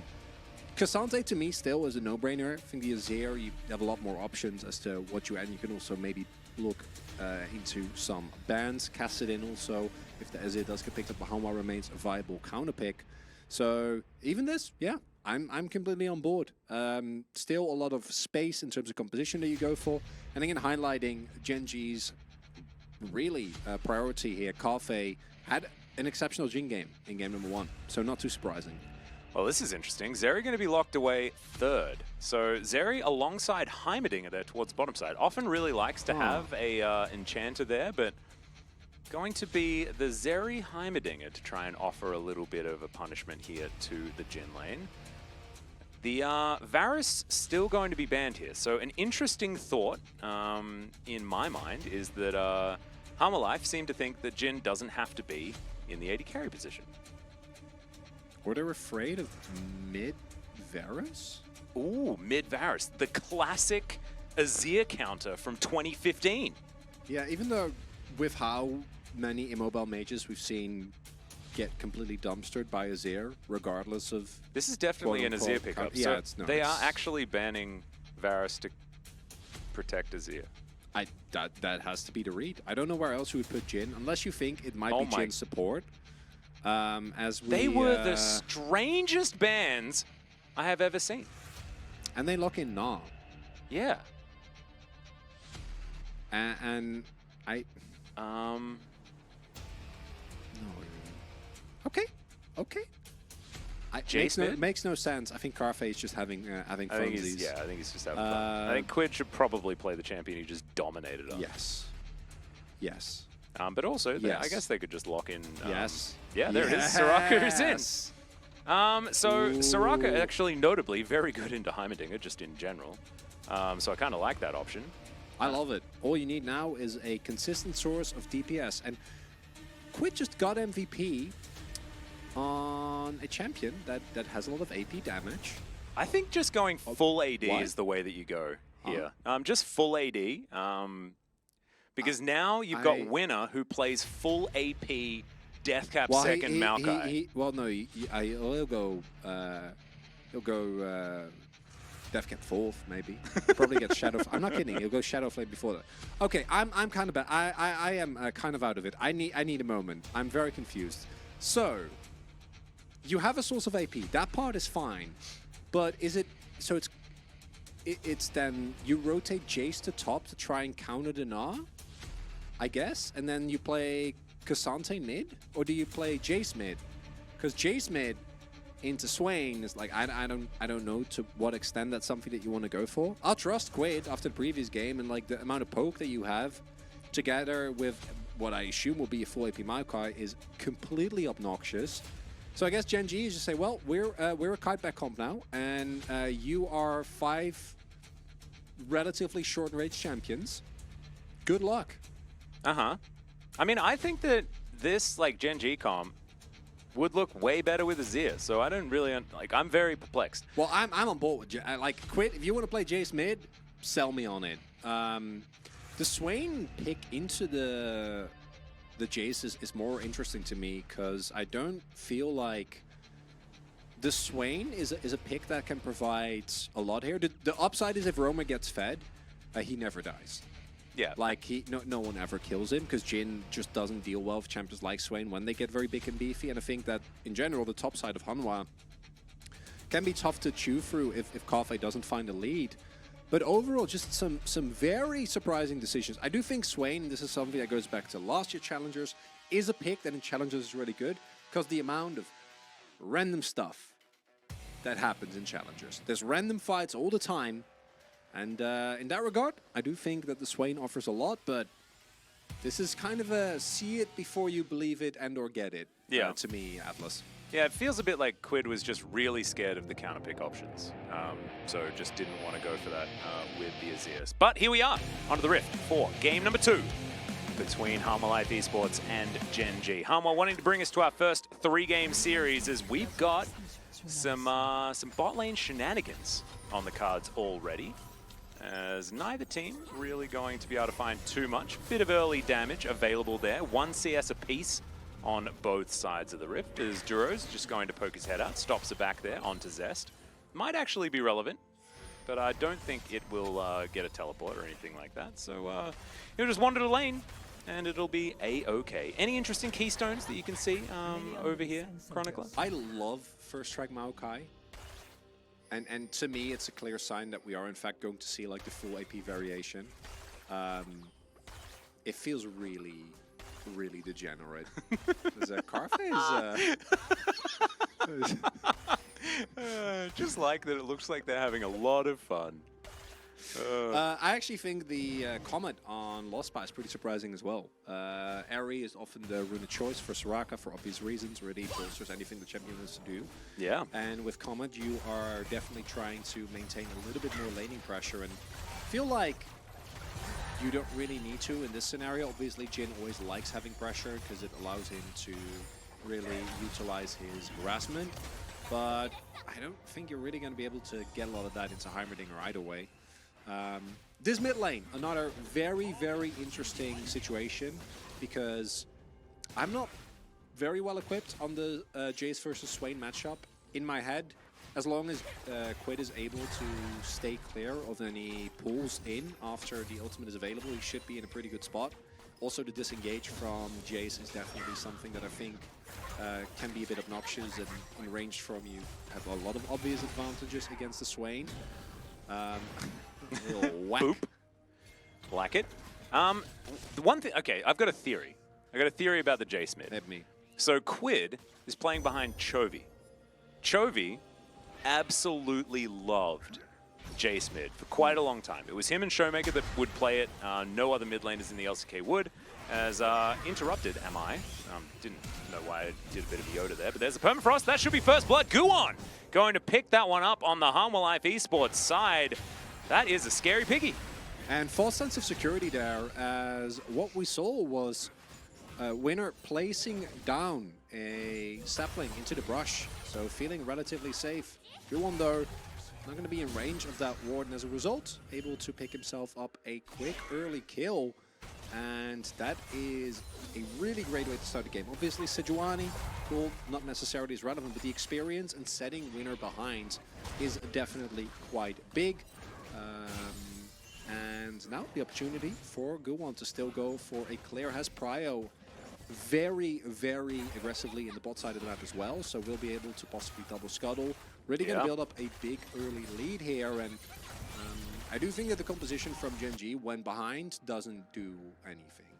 Yeah. Like this is not behind enough, but falling behind is really bad because you have Jace and Jin and Soraka. Yeah. So, like, if you're healing, what is it doing? If you don't have damage, the composition just kind of falls apart. Yeah, it's a bit of a yikes, but I really like the read from Guon, understanding that Gen.G going to be playing this AP Maokai style, the early game not going to be as powerful, and therefore capitalizing on that advantage here for Halma. Certainly really great news. Still interested in how the Zeri is going to perform with a Heimerdinger alongside, but as you can see, Duro is providing so much poke damage that Lure is very, very happy here towards the bottom side, and it's making things difficult here for Carfe and Lospo, who had a very good beginning to the last game. Duro taking the turret shot there. I do want to highlight again, Duro is a player that has been extremely highly ranked on the Queen ladder. Was, in my opinion, one of the stronger players on Sandbox last year as well. And definitely a player that when put in a position like this, should be able to really put the pressure on. Also see that, as expected, Soraka early on the lane, not really going to do too much. Do think that as the first back comes through and the Lost Spy is able to get a bit more points into his skill, able to pick up a little bit more mobility as well, it should be a lot more manageable as, yeah, they have a read on this. They know this is happening. I don't know if you want to go for this 2v2. It looks like they disagree though. Quit diving forward, gonna get stunned up though. That never move was just amazing. When he gets it. Yeah, but still, it is going to be Gen.G securing their jungle and walking away with their lives. So nicely done. Yeah, if there is a, I think Roma just thinks 6 of the wave now. If there is a level 6 for Swain, you can't do that, right? Like, play is just not a possibility. But really good read there by Gen.G, because it wastes Guwon's time and it also puts Winner back all in a more comfortable position. Sapling gonna do a decent amount of damage as well. And yeah, in case you were wondering, there's a couple of different iterations of Maokai running around right now. You have face rush Maokai, which generally will go like kind of hybrid tank, so you go Demonic Embrace, but you also go for Radiant Virtue, or you can go more AP heavy and go First Strike, right? First Strike, something that Karthus, for example, also really likes to use and Maokai with the saplings is able to just farm it up very reliably. Not only is the gold nice, because the gold from the burn damage counts as well towards the gold that you get, but also the extra damage, true damage you get from First Strike makes the saplings even more obnoxious. And if you needed animal confirmation, Winner just picked up Dark Seal. Yeah. So he's committed. We already had a bit of an idea. As Wolf brings up a really great point with the fact that we have Cafe and of course Pleta here in Challenger. Of course, references to very famous Overwatch players from Korea that he used to commentate. I used to as well, but in the far more distant past. As Winner's going to interrupt us, there's a big old Gnar to be thrown back. Great permafrost. Will mean that, Arcane Smash into the escape. Of course, Bramble Smash now used to be Arcane Smash. Winner able to get himself out of there and CC them in the process. Nicely done. Do really like what Homolife is doing here, putting the pressure on this Maokai, because Maokai, I think in 2v2s is actually quite strong due to his sustain and the fact that he is generally able to set up really well for whoever he's playing with. But in the 1v1, doesn't really do a lot, especially early on as high cooldowns. Your passive doesn't really give you any value yet in the early game. And we've seen in the past, Sejuani early game, by herself, already quite strong. Right? This is a champion that was picked in top lane a lot, that we saw actually get reliably kills on a lot of other picks. As Duro is going to pull the wave, allowing Lure to get everything. But then if you add like a Gnar or a Swain, both of which has had prior for most of the game, to it as well, then it becomes really, really tough for Winner to just farm up, at least get to a first item, get to that Demonic Embrace, and then kind of go from there. Yeah. But I'm still worried for Homolife Esports because K'Sante is pretty ridiculous. Guwon seems to have the same idea here as there's the wallop. Decent amount of damage goes back here as Zest only at 50% as the Brambles are coming. Guwon has to flash to get himself out of the way. Same to be said for Rooster. And Gen.G going to answer very nicely here, topside wraparound, but Winner is still waiting. Sapling is going to get them out of there, as meanwhile in mid lane, some more action. As we've got a bit of a roam situation. The Herald is on the minds of every player here on the Rift.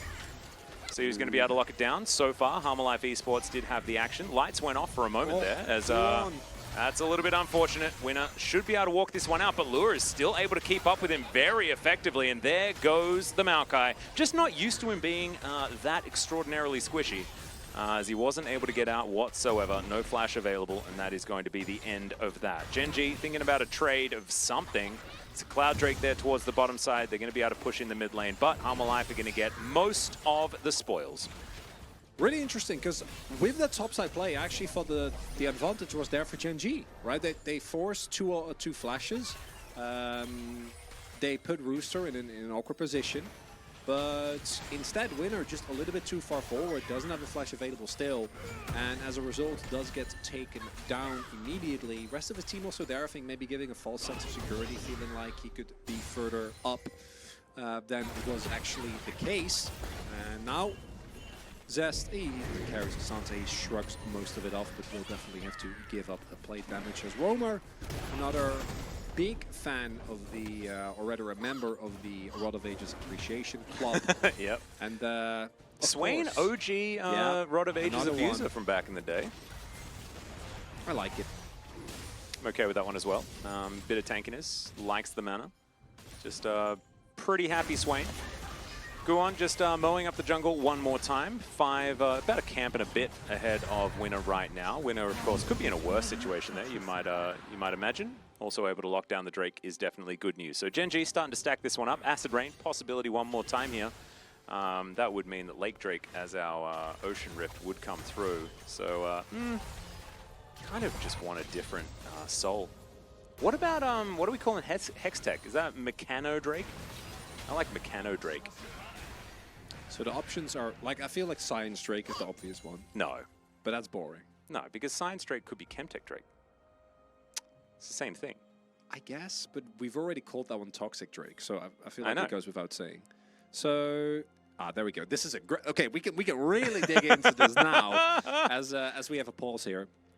So you're saying Mechano Drake? Ooh, Puru's got an interesting option as Cyberpunk Drake. That's kind of cool. I could see it. I could see it personally. Is that a trademark? I don't think it is.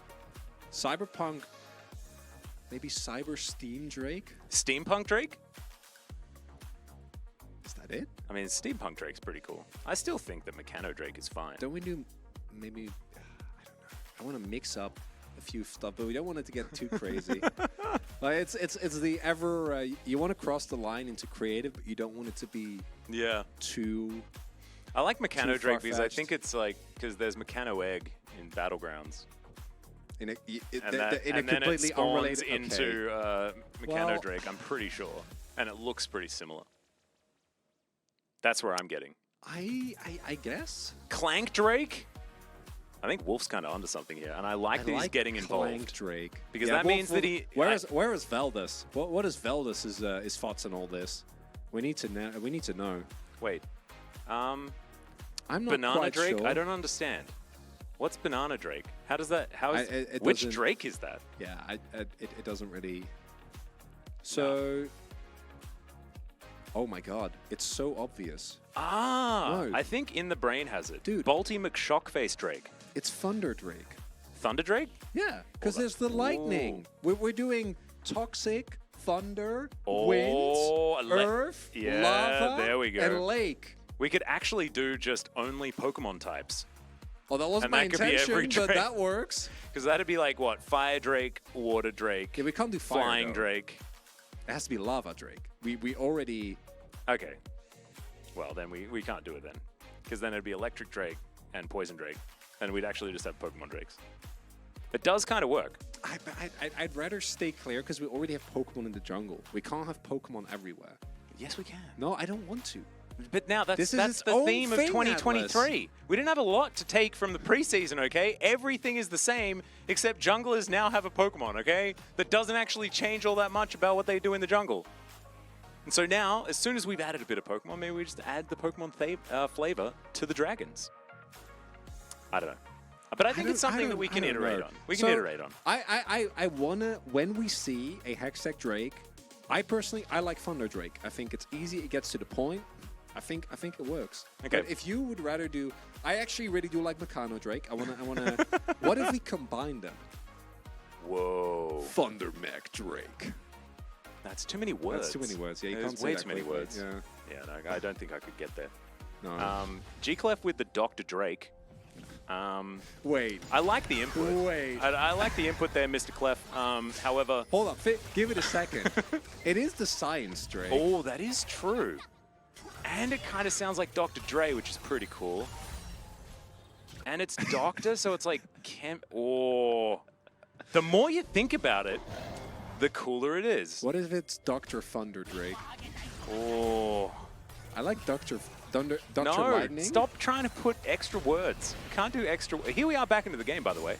Welcome back, everyone. We haven't solved this issue yet, Atlas. As Lospa, I'm in trouble. Yeah, there he goes. Oh, just right at the very edge, nailing the Glacial Prison there from Guon, who's having a phenomenal game, to be perfectly honest. Of course, largely irrelevant, but that is still just a pick-off onto Cafe. His first death of the game, but might be one of many if things continue down the road that they are going. It is overall Gen.G just kind of getting outplayed on the entire non-Cassante part of the map. Might have something to do with the champion up top. Zest is perfectly happy in his own little world, but outside of that, Zeri getting an early lead. Swain getting an early lead. Early invades, really paying off for Guwon here.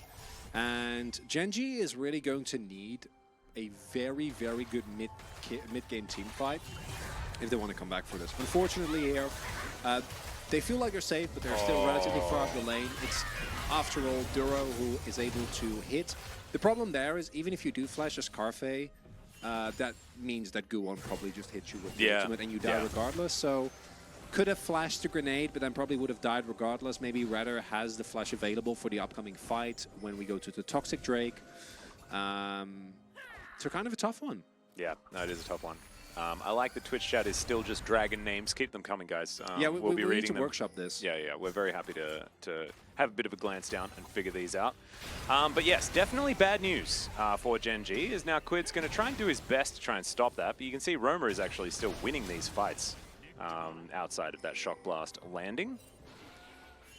Quid's going to come on over, go on in position. Winter's Wrath doesn't find the target. Arctic Assault also misses, as Winter is in a whole lot of trouble, but the ult's going to come through. Bramble Smash going to be good as the Wish comes down, but it's not enough to save the Tree, who is just the most squishy. And now I'm starting to realize why we never see this AP Maokai, but Zest is going to come forward, the one champion on this team that is doing extraordinarily well so far, but Lure is just like, nah.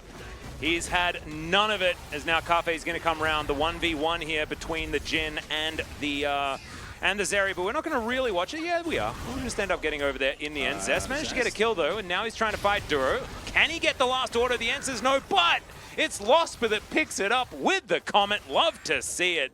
Validation for the Keystone choice that seemed pretty odd at the beginning of the game. But that was all 4 versus 5, and Hammer Life Esports might even be able to grab a turret off the back end. Yeah, but that was a disaster. That was really bad. Everyone on Gen.G got blown up. Overall, the state of the game for them now in a really rough position. This is exactly what we were talking about earlier. This composition, if you fall behind, you just kind of get run over, right? Humble Life is playing really aggressive, not letting Gen.G play their own game. And then Zest goes for an attempted play here. Duro is able to flash out, able to get away from the charge up. And then because of all this space, Lure isn't threatened at all. Already preemptively throwing ultos, knowing that Carfe might be walking over. And if you get a lead onto Jin, as a Zeri, game becomes very hard to play. And the worst part is, Russo wasn't even there. He picked up first Turret Blood and had a great time by himself in top lane. Didn't need to come. And I think we might be seeing Cassante's first loss here in Korea. Could be the case, although it's not going to be Cassante's fault. You can see Zest doing a fair bit of work so far this game, but it isn't really able to counteract kind of the disaster in not only the draft, but also with how things have been navigated, but also I think it's on Humble Life Esports for the victory in a lot of ways, because they have just been, they've been playing towards Gen.G's win conditions fantastically well. And I think that is it's a really powerful skill here. There's just one thing now that Humble Life needs to do, and it's to not throw at Elder or Baron. Now, can they do that? You would say yes, easily. I don't know if that's true. As Nature's Grass going to come through here as it's just basically Zest against the world, but that's kind of how this game is feeling right now. Guwon's able to get out, he's extraordinarily tanky. They were also able to lock down the Rift Herald, so Gen.G's sort of here pressing a lot of buttons, and nothing's really happening. I mean, if 5k go down and they're kind of winning, I cess. Oh, well, no, yeah, okay. Well, Carfe's just going to die. Did manage to land a W, so shout-outs to that one, but ultimately, a big negative. And Humble Life just going to lick their wounds and wander away. The Poison Drake is up and available, and more of these Shock Blasts are connecting, but you can land as much poke as you want. You have to kill someone, though, to stop them from being able to do stuff, and especially when you've lost your AD carry already, means that Humble Life just walk on over. They're able to take this dragon as well, and honestly, this is looking like one of the most one-sided games we've had so far. Yeah, I don't trust it, Atlas. I'm not on board. As a Lava Drake! Hey, there we go. All right, that's a new one. Nice. Bit of a Lava Drake action. So now, if Gen.G stack up 3 of those, they're back in the game, baby. They really are. I mean, absolutely, that is true. But the likelihood that they do manage to do that is pretty crazy. And as we can see, Lure is having a good game. Yeah, the early, the invade on level 3, where Guan was able to get an early lead, and then combined with the overall mid-game disasters for Gen.G means that this game, by all means, should be out of their control, right? This game should be over. Not saying it is, because it's challenges, and we've seen Gen.G specifically come back from worse situations, but that was with very different comps in a very different setup as well. I don't think this composition does that much when it's behind, because the damage from Quid nor Cafe is really going to be relevant. Your enemy team can just kind of steamroll through you.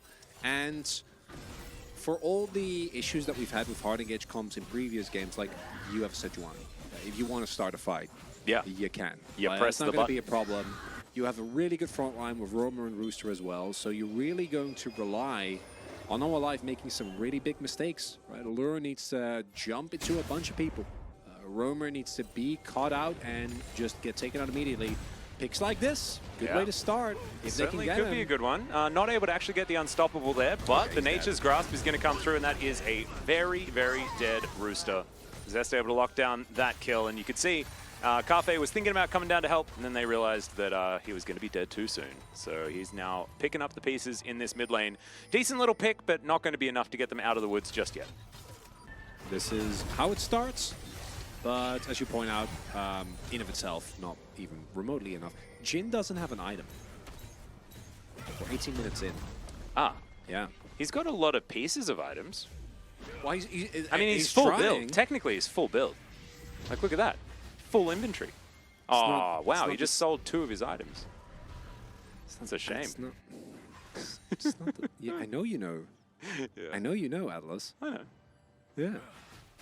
But does manage to complete Gale Force, as we were talking about. It is 50 CS down, though. Well, 43, I guess, if you want to get technical. But still, it is a huge lead for Azeri, especially in the context of Azeri versus Jin. So, big uphill battle here for Gen.G. Tao going to go down here only to add more salt to the wound. Well, if Gen.G somehow comes back, I think it will be due to Zest, so at least our POG vote will be easy. That's true. Yeah. That is true. Or due to Cassante, but both of them are in the top lane, so I think we'll be fine. I think we can give the credit to Zest. Yeah, I know. Zest's good. Cassante is a little over the top. So remember what we said earlier. There's 2 ways you lose this game as Home Alive. It's Baron or Elder Flip. Well, right now, we're going to Baron. I believe there are some pings, although I think they were Home Alive Esports pings. No, they don't. Yeah, I think they're going to get the information. Quid going to come on over and look for a bit of a shock blast, but he's going to take a blue buff at the first. Oh. Okay, so they just It's gone. It's just gone. Okay, well, I guess they win the game. Well, they do get information. Well, Winners, it's still too late. Okay, well, I mean, this wasn't the flip, though, right? Like, this was well done by Home Alive. Look at the entire enemy jungle, fully lit up. There's was 4 or 5 wards into the enemy blue side, so you can very casually start the Drake. If they do come over and you disengage, you're completely fine. So this is not the type of play I'm talking about. This is completely fine, very calculated, and yeah, should be a complete blowout. Sometimes you look at a draft and challenge, you're like, man, that's a cool idea. I wonder if it'll work. I don't think we ever said that it was a cool idea. I think we only ever said that it was a bad idea. I wanted the J Smith to work, but it doesn't. All right. Yeah. Sajax has a good point, as he says, don't call a game until the Nexus explodes. Okay? The Nexus is about to explode. Home Alive Esports are about to do that. However, still a good point. Nature's Grasp going to try and deter them, try and make me look a little bit silly, see whether it's actually going to work out. The massive stats advantage here for Home Alive Esports is making things a problem. Gen.G do at least protect their inner turret for now. Ooh, a little bit of damage on Roamer, but he is, he's Swain, and he also still at stopwatch. Oh! Okay. Well, okay, Quid. Well, there goes Roma. How it starts. And I guess Roma thought that the stopwatch was going to be okay, but you have to press the button, don't you? In order to make that one work. I think he just didn't expect to die. I don't know what the burn was. Was it Scorch? Oh my god, imagine dying to Scorch. Scorch? What a time to be alive. Anyway, Hanwha are going to go over and grab themselves their first Infernal Drake. Sorry, Fire Drake. Sorry, Lava Drake. Thank you. They will be able to pick this one up. Shouldn't be too much of a contest, but we're a very long way away from any sort of soul situation, so not end of the world for Gen.G, especially after they were able to stop the Baron in its tracks. By picking up a pick like this, you really do put the brakes on a lot. Yeah, exactly. So here it is. Here's Sagex, certainly. She with was some right, very, yeah. very good It's- info for us. I mean, it is an endless reminder of Twitch chat, for Twitch chat rather, and for everyone watching. You know, if you're Twitch, if you're YouTube, doesn't matter. We love you all the same. Challengers is never over. It should be. If this was LCK, oh, I don't know what we'd be talking about. Something completely unrelated. Probably wouldn't have read Twitch chat. Well, that's a given. Yeah. But we're trying to keep it very community based, welcoming everyone to the Challengers experience. And in this specific situation, I want to tell you, do not think that this game is over. It should be. It might be. See how But we it's go. not. Nature's Grasp is going to sail by gloriously, but not really going to deter them at all. That is a really nice ult from Guon. They look for Quid, but he does press that stopwatch button, looking to try and escape. Still has Flash, does use it. Wish comes through as well, and now Hanwha, not too much left in the tank after that one does come down, especially with the ulti grenade also now on cooldown for Duro. As Lua going to come on through there, clear out that control ward, does so very nicely. There's now Cafe looking for some options. And Hanwha Life Esports now just back to pushing this mid lane. No worries there at all. Zest moving back towards that top side, and Hanwha Life Esports have taken their feet off the accelerator just a little bit. Yeah. Coffin must be cold. Currently rocking double cloak, because might be dead as well. Yeah, Cafe in a whole host of trouble. Gale Force not going to be enough to get himself out of the way. Extendo Beam not going to land, but that is not really an issue. Cafe went from having a phenomenal game one to really struggling here in this one. It feels kind of like how Jin functions a little bit. Yeah. Sometimes it really hits hard, and sometimes it doesn't at all. And that's the version that we're getting this time around. Feast or Famine, also not using the summoners again, and the previous time, fair enough. This time around, I do think you can survive there. With the rest of the team also back up, maybe it opens up an opportunity for Zest. And let's be honest, if they dive very deep to try and kill the 0-3 Jin, Yeah. I think you take it. I think it's fine. Want to highlight that Maokai being top damage is cheating because he does percentage health damage with the saplings, and also, again, Yeah. going for first strike and going for lost chapter and whatnot. So, kind of a no-brainer. Guon, though, love this. Obviously, Warmlux is good to build in Sejuani nonetheless, but especially in a situation like this where... Against you know, Poke? Yeah, against Poke and against saplings, just very, very strong. And if Hanwha was like behind, it'd be like, oh, this might be a turning point. But now it's more like a punch in the face. Whoa. Speaking of, like, look at that wallet diff between Lure and Cafe. My God, that is obscene. Oh, yeah. And it's on a Zeri as well. Like, that is... Okay, well, he's very, very strong. 3 items now picked up for Zeri. I think everyone knows if you watched any League of Legends in 2022. Zeri with 3 items, absolutely revolting. The sapling damage that we saw, the really big bar for winner, that happened once again. Guon lost a bit of health bar and will just walk into Fog of War and just get all of that health bar back. So entirely irrelevant, almost all of that sapling damage. Yeah. And so this It's is a roughie. yeah, it's a real roughie, big time roughie. And, okay, a little bit of damage, and he doesn't care. No. He doesn't really need to. Leandri's going to be done for winner soon. That'll be nice. True. One job. Don't flip Baron. And don't stand into the pit with 5 pit. This is a great setup, though. Look at that. Rooster off to the side. Full vision control. Romer is able to get some poke down as well. But Nature's Grasp does give them an avenue in. You can see a few snares are going to come down here as winner. Decent amount of damage to start this one off. Goes Golden there as well. Nara into the wall, though, and they just really want to get on top of Quid. Takes a while for them to take him down, but he was CC'd the entire time.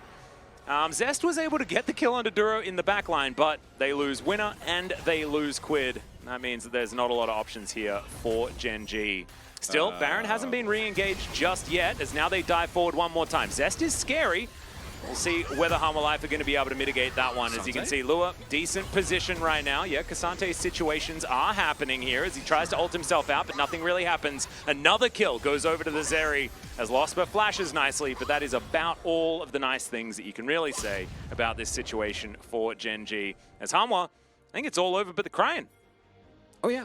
Yeah, even a challenger connoisseur would not be able to see any light in this game, right? Overall, I think a valiant effort from Gen.G, but you see the issue is there's just not enough damage.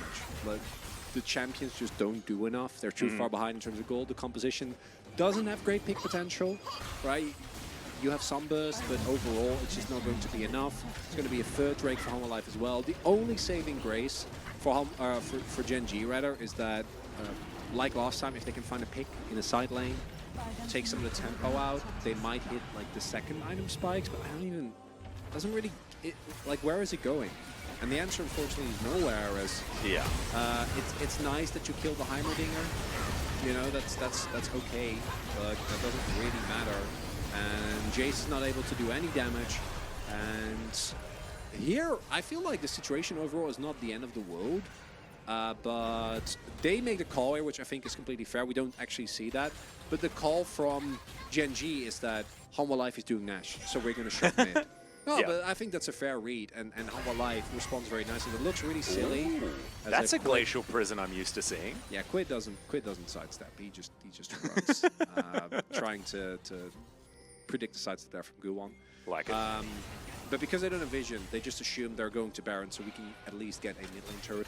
Not going to be the case. I think Zest has a teleport angle. I think there's one ward right behind them. He has a back angle. That's definitely true. Definitely has to do that. Yeah, there's a bunch of pinging going on.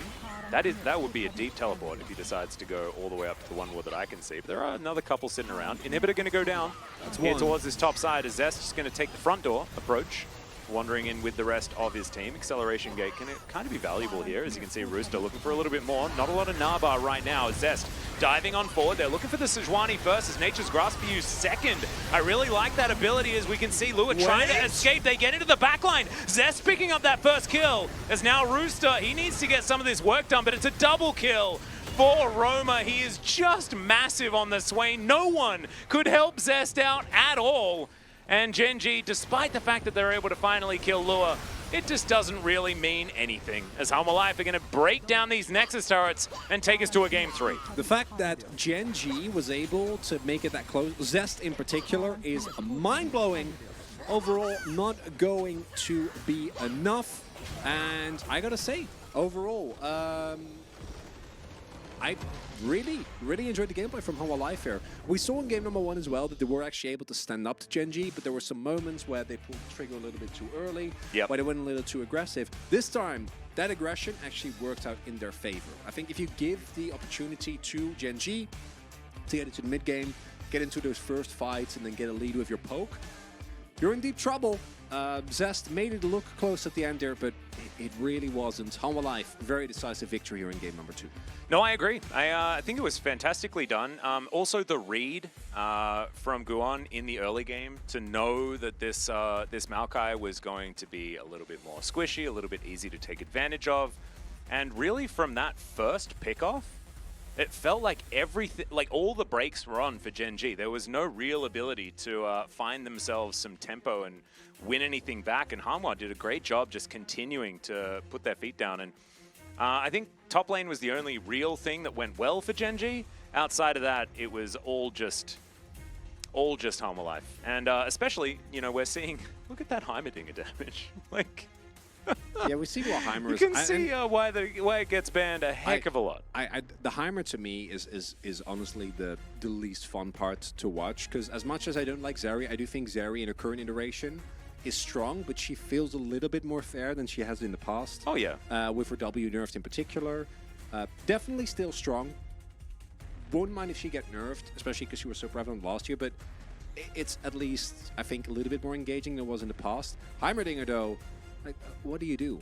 Yeah, that champion is broken. I really don't know. The amount of base damages that he has available, clearly something that is very hard to deal with. might be looking towards hopefully some nerfs that in the past, and I think the draft is going to be a really big difference maker. Gen.G kind of going for a big swing, and it not working out at all. No. The Jace didn't really come together at any point, didn't really help the comp that much outside of like the poke idea, but it really was from that point on, fall behind at any point and you're basically screwed as, hey! There we go. We got it right. 3 out of 4. 3 out of 4 so far, not doing too badly.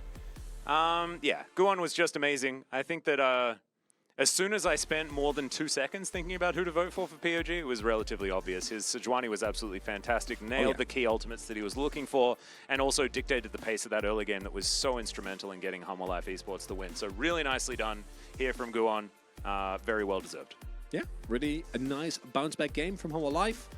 We saw a few hints towards some possible challenger shenanigans, but thus far, it's been very straightforward League of Legends. Yeah, I'm actually pretty impressed by the level of play, to be honest. Yeah, it's looking good so far, Atlas. Yeah. Glad you're here with me. Yeah, me too. I feel like this is like one of the days that we did last year, because I think I came on to your co-stream like one time. But anyway, we're going to go to a short break, and when we get back, it is going to be the deciding game between Humble Life Esports and Gen.G. Don't go anywhere.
팀의 포탑이 파괴되었습니다.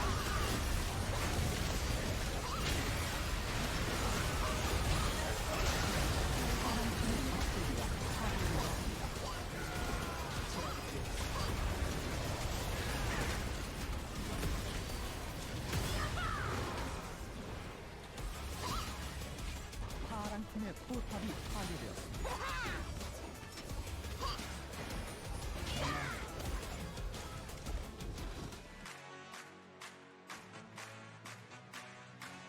Welcome back, ladies and gentlemen, to LCK Challenger 2023 Spring. I'm Atlas, joined by Chronically here for the deciding match between, or the deciding game, between Humble Life Esports and Gen.G. I'm glad that we get another peek at the Korean commentators. Shout out to our boys over in the other studio. But here we are, ready to bring you that deciding game. Do we think Humble Life Esports do it again? Or do we think that Gen.G can draft appropriately to win the game? Yeah, if Gen.G don't draft Jace mid, I'd be a lot more optimistic at their chances. I did really like the adaptation, and this is something that I want to go in about a little bit, because in Challengers, we have traditionally seen a pretty big gap between the regular season, which is used to be rather exclusive best of ones. First, it was round robin 2 in 2021, then round robin 4, so 4 separate round robins of best of ones in 2022. And now that we have moved to a full best of 3 format, I think that it will really be very beneficial to the teams, specifically because of changes like this, right? Like you can actually change up. I think the stat was most notably for T1 last summer. Where Yeah. if we played best of ones in the LCK, the stats will be very different, right? And I actually think best of 3 is a much better way. I think League as a game really benefits from having side selection, from having the ability to adapt on the fly. So I'm very happy to see. I'm happy with either outcome here. I think that what Humble Life has shown in both games might give them a small edge. But Gen.G to me, Zest in particular, individually are looking a little bit better. Yeah, and we'll have to see what the side selection is going to look like as well. We've seen some interesting choices. We'll see where Gen.G do decide to go there. We'll be finding out in one moment based on which zone they are going to choose, whether it be the blue zone or the red zone. They have selected the red zone this time around, although, weirdly enough, in my little prompt, it said red side, but I'm pretty sure here it's red zone. In the magical challenge of leagues, everything can happen. Exactly. Anything can happen. We're going to have sides called different things. The dragons are called different things we can't even decide on. So we're going to have to put up a little bit of a poll. Maybe we could convince the challenger Twitter to put up a poll as to like battle off each Drake name. I think that'd be very important. I don't think there's a global Twitter, though. There's only the Korean Twitter. So it should just be you. I think there's a brand new, isn't there a brand new global might be. Twitter? I think there is. Maybe I'm wrong. I very well could be. I hope so, because that would be super cool if we could just flood it with polls about dragons. I think that would be Do all of absolutely them? fantastic. Oh, what? All right, so casting. What? Wait, why did Zest get subbed out? The one player who was playing well. Okay, hear me out. Hear me out. I think Gen.G makes a good call here because I don't think winning in challengers actually matters. Okay, so I've got another thing. Valdez just said that Chemtech Drake should be called Jeff, and I am 100% on board. Okay, yeah, that's Valdez hadn't named the dragon yet. So Yeah. that's Jeff. That's Jeff. Okay, cool. That's great. So we have. We'll get into this a little We'll bit. get into And it later. actually, So I would love to castings come in. Yeah, I would love to discuss this. I don't think Zest got subbed out because he did poorly individually, because he didn't. Right? He was might very- have mental boomed after that game That because might- his whole team was playing badly. Might be possible. I also think that for Challenger, again, the main point is finding and developing talent. I think the most notable example of this is the current T1 roster, which have been basically molded ever since they started in T1 Rookies in the Academy Series and whatnot.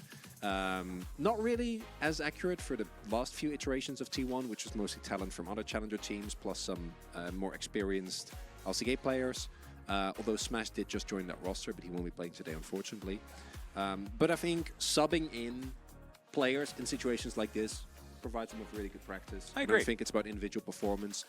At least if it is, then we must have completely missed something. And I'm really excited to see what casting will bring here.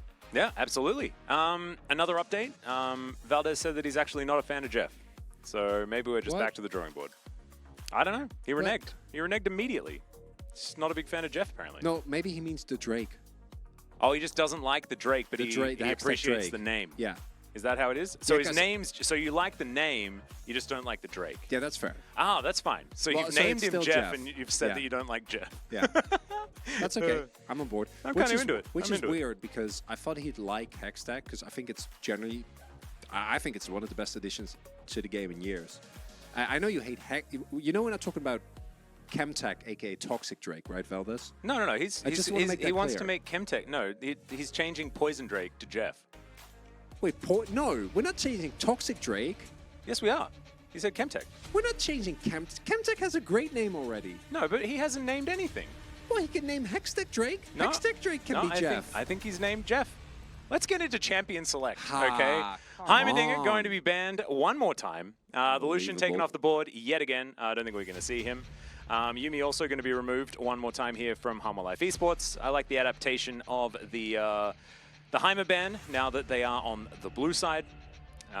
So going to mean that we're going to see a little bit of a more even matchup there towards the bottom side of the map, given the fact that the Heimerdinger oppressiveness was very high. The Maokai going to be banned by Gen.G. Good move, in my opinion. As Rooster, let's see what he's going to lock away first up.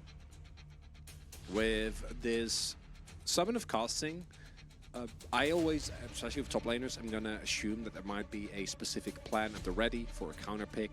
If they just first lock Cassante here and they swap it out, then I do think it's specific just to give casting a little bit of experience, right? If this is a player that you do want to develop, then that makes a lot of sense. Oh, love this answer. Yeah, Lulu pick away. Now you can pick up Sivir is the most notable one. Yep. And no Yuumi, no Lulu available.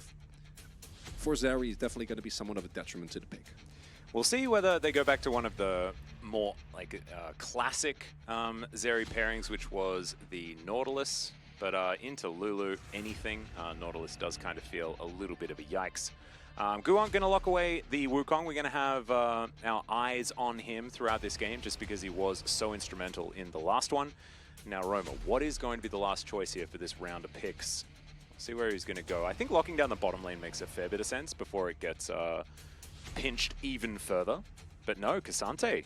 And it's Rooster that's going to be playing it this time around. And... Ooh, Carfe. Okay. That's a very different answer. And so Carfe actually played the most of Aphelios last season. Definitely was his most played pick by a decent margin. So happy to see it. And of course, Aphelios Lulu has been a very powerful pairing. Something that can take advantage of a Zeri that doesn't have a Yuumi also. So really cool to see. Let's see where the bans are going to go here as Pyke already removed. Losper knows all about the powers of the Pyke, and so not wanting to see that. And Hanwha, where are we going? What are we banning? What are we taking away? I love the Pyke ban. I think Pyke is a champion that for Gen.G would be very tough to deal with. And I really like the Aphelios thing into short range, pretty dive-heavy composition like Hanwha Life have set up thus far. Aphelios, if he can stay alive for just a second or two, and not only shred through the entire front line, but also deal with anything that's thrown at him just through the amount of innate sustain he has, especially with a Lulu as well. And Syndra getting taken away here as well. And this is, to me, working towards a counter pick for casting. Don't know what it will end up being. Expecting to see mid lane pick up here. Azir, to me, makes perfect sense. The only thing you'd be afraid of is a Kassadin counter pick. I do think that Lulu will help a little bit in that regard, making it harder for the Kassadin to just jump in aggressively. I think that Gen.G are probably looking for a top lane. Like, Cassante's already been shown, not likely that he's going to be flexed. Ooh. As there is the Gwen being picked up. So, casting, it's his third most played so far in preseason, as far as, you know, what he's been doing in solo queue. Hasn't played that many games, to be perfectly honest. Probably been screwing the most of the time. But there it is. That's going to be his option into Cassante, as Duro going to be flashing the Blitzcrank at least for a moment. Certainly could be fun trying to pick off some Lulus. But I don't think it will be that, as it is Rakan that's going to be locked in. I heard some talk of AP Rakan earlier in the preseason, but I think that's probably gone away. At least I hope it's gone away. And there is the Azir being considered. So I think more of a pick away makes a lot of sense here for me. But nope, Rome is going to lock in the Ahri. We are diving. This is a charming last two lock-ins. Yeah, I'm hoping for Talia would be amazing. Swain would be another pick. Anything that can reliably deal with the amount of dive that's coming through here. Both Talia and Swain deal with that very well in very different ways. Talia with her E. Silas, in terms of ultimates on the enemy team, is mind-blowing, so on board with that as well. Oh god, what happens when you hijack the Cassante ult? I assume you can just jam people through. I don't know if you also get do you get the all-outs? Do you get like the all-out for everything? We'll see. I don't know. All right, let us know. Let us know, Twitch chat, if you've ever hijacked an all-out. What does it do? I have absolutely no idea. Very interested to see how it's going to work. If anyone has access to the practice tool, you know, maybe just while we're loading in, crowdsource just we're just crowdsourcing some research. I think that's the best way to do it. It's a communal effort, and honestly, it's not just us here commentating. It's in spirit with the challenger broadcast ethos. overall. Exactly. Yeah. Absolutely. Everyone's got to be nice. Yeah. Everyone's got to be patient, and we're we got to help each other out. We're here commentating with everyone else. Yeah. We're just the voice of you guys. So we really appreciate everything that you do. So looking forward to seeing what the heck that interaction is going to be. Because I know that he does take, like, for example, if you steal a Jace, you just turn into Jace for a while and stuff like that. Yeah, Valdez, that's exactly right. That's why I'm actually tripping over my words a lot, is because Valdez's brain is actually in my brain as well. I thought you were going to burn Valdez for a little bit. I'm like, that's not very challenger of you. No, absolutely not. It's He's just residing up here. Yeah, it's because the transfer rate is not high. Yeah. I mean, generally, there's a bit of distance between us. Yeah, fair enough. Yeah. Generally, the connection in Korea is exceptional. All right, so wait, Silas just steals the bonk through the wall. That's Makes it? sense, yeah. Feels bad. Just a smash. Oh, so you don't... Look at that, look at the fans. Yeah, I know. Look at the people. Everyone getting amongst it. That person there checking his phone, like that a lot. Oh, and here we are, onto the rift here for the deciding game between Hanwha and Gen.G.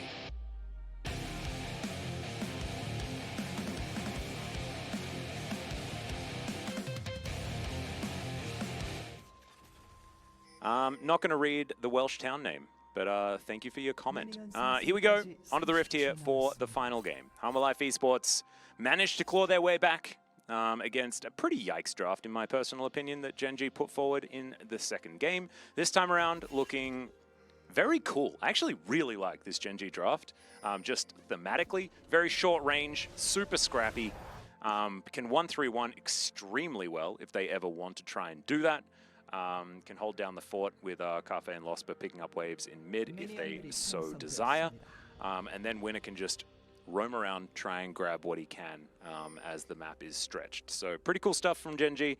On the other side, Hanwha Life Esports, Lure on the Zeri is a frightening prospect. They have Cassante as well, who's been very strong outside of last game.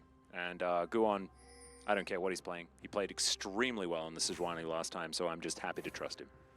Guon on the Wukong also one of the champions that can go for like early invades and try to play a little bit sneaky. Lospa not going to be able to find a glitter lens initially. And overall, junglers pathing in opposite sides do, in my opinion, expect Hanwha Life to have a little bit of extra pressure on them here to do well. As Gwen's level 1. Pretty good. Still, yeah, it's still up there. It's been nerfed many a time. But not really going to be a problem here for casting. But if you get into the later stage of the game against Aphelios, Lulu, against Silas, against Gwen, with what is effectively a mostly melee comp, it's really tough. As Quid's taking a bit of a questionable trade there, as he's leveled down. And casting, able to find a similar trade on top side. Yeah, you can see Gen.G having a much better time top lane than mid lane. And it seems to me like Gen.G may have just had a plan. Maybe casting was like, oh, let's just give away Cassante, allow me to play the Gwen into it, and we'll give Quid counterpick in mid lane. Unfortunately, the mid lane portion of that whole idea is not going so well in these early levels, but Silas spends a lot of time on low health, so it's not really too much of a big deal unless the kills start to come in. You know, he's only a few CS behind. He'll get back. It's not the end of the world. Going for first strike as well, so going to have a lot of damage with his Q as we're just proxying. I'm not sure. I didn't keep track. I think we see some pings going down, so I'm assuming they're aware of where Guwon is. And with that knowledge, that means that casting can just go and get a free back here. Gwen's early wave clear still quite strong. Wonder whether that is going to be the case, because otherwise you're in a bit of an awkward position here. Looks like it's just going to be a quick walk to the brush. They're still going though, and all right, okay, casting. That's a fake back, but I don't know. Roamer, at the very least, I think going to be forced to flash here. I don't know how much casting can offer. Oh, the chains wanted to land, but you can see with the flash, Winner able to get over there. Doesn't quite get the CC, but this should still be potentially first blood, but no! Oh, God. The charm fadeaway was just too good, and that is first blood going over to Guwon yet again. And now to disaster. Because you can miss one of the skill shots, but you can't miss both, and then still go in. Casting also not using the ghost, and you miss a full wave. So, actually, I guess with the teleport, we'll be able to catch a little bit of the wave. But Guwon's fat again. You invested a lot of time, could have just taken it back here, and either this chain needs to hit, or this flash Q needs to hit.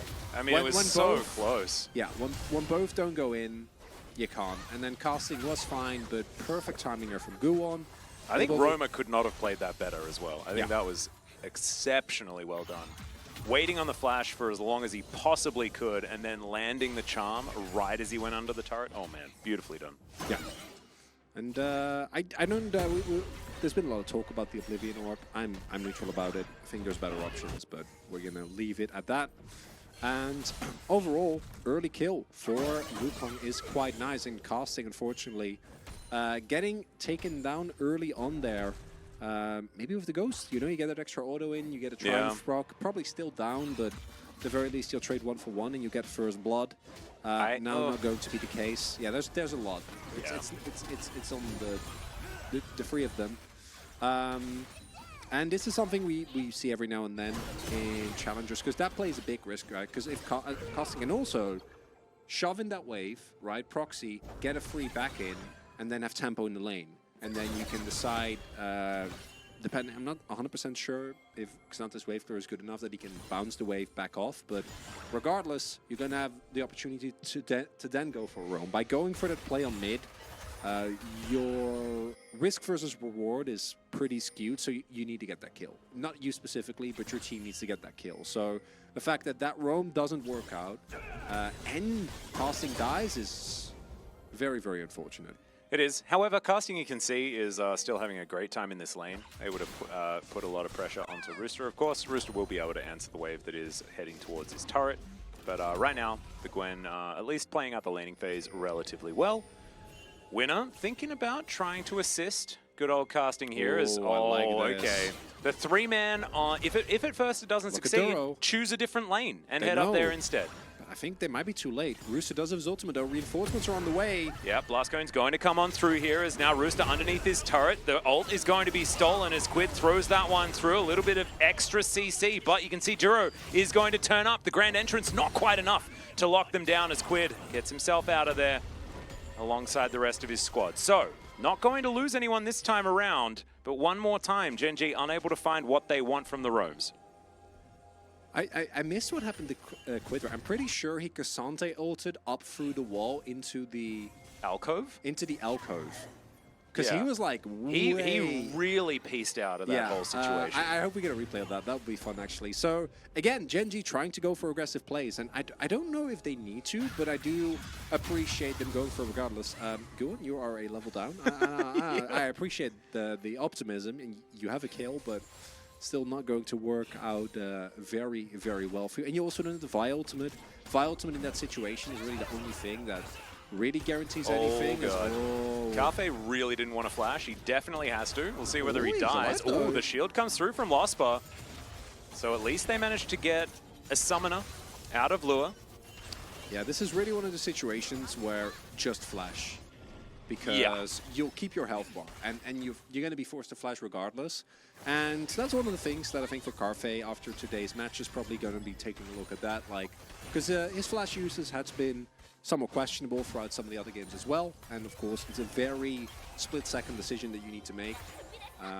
Possible setup here, but both Lure and Duro are very, very mobile. So actually getting lockdown, even with Vi ultimate, if they're not further up the lane, can be a little bit tough.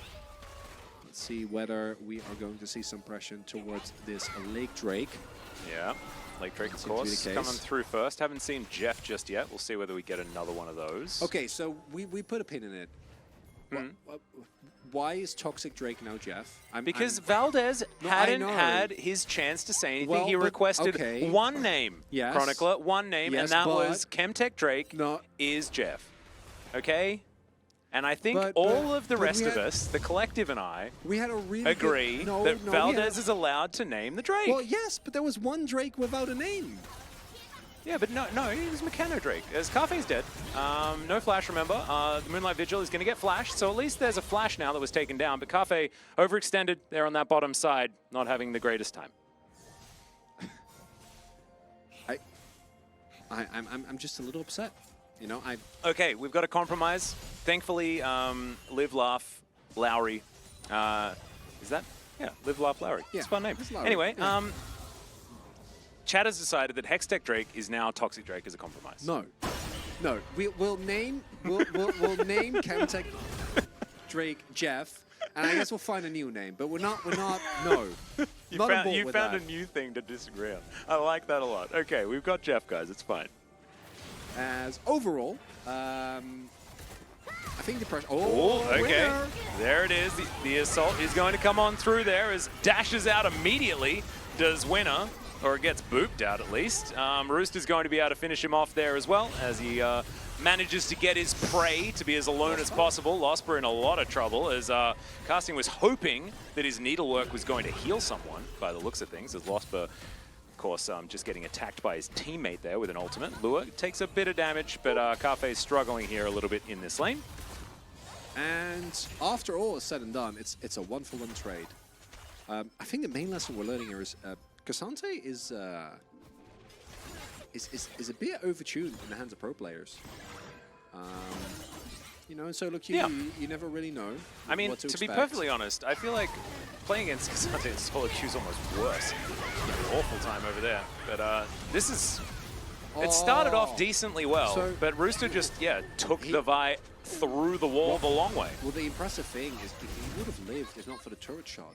Ah, that's very good- cute. Like, Rooster actually had him in a position where he also took an additional... Ooh, that is good positioning from him. Very Nicely cute. done there. Do see the lockdown, I think the Vi pick showing its value. Being able to take down the Wukong nonetheless, but overall, Gen.G not really able to keep up in terms of early game here. Yep. All right, well, Herald going to be taken. Hanwha Life Esports going to be able to nab that one. And as we can see, Hanwha now with a decent advantage, at least as far as the kill score. Moving up towards that 1,000 gold lead at 11 minutes is nothing to scoff at. And now Lake Drake being considered by Gen.G as a response. Great charm connects there onto Quid. And remember, this was Quid's counterpick. This is also the guy that was able to lock down POG for game number 1. They're going to be looking at this Silas a lot as Duro is considering it, but not able to get in there. Doesn't even have the ability to move over towards a smite.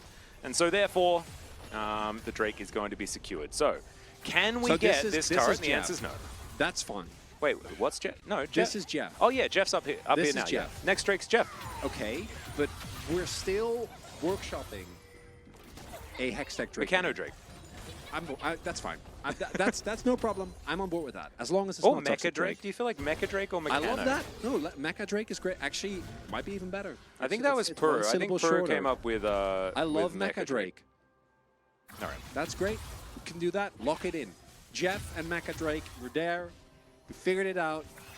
Here we go. In we go. There's a cease and desist to try and get on top of the Wukong. But look, they're turning it around. Cyclone, beautifully done. The fadeaway there from Romer as well, using the last of his mana. Ooh, another Spirit Rush would be needed, but isn't going to go after the extra kill. And Hanwha Life Esports, man, just going from strength to strength. Overall, I'm really impressed. Yeah. Turret going down as well as Casting and Rooster doing the top lane thing. They're fighting, or at least they're pretending to, but not a lot is actually happening. Both about to hit level or second level on their ultimate, and Oh my god. overall, Furnace Lab has it. Static Drake. Because it's actually Static Shiv.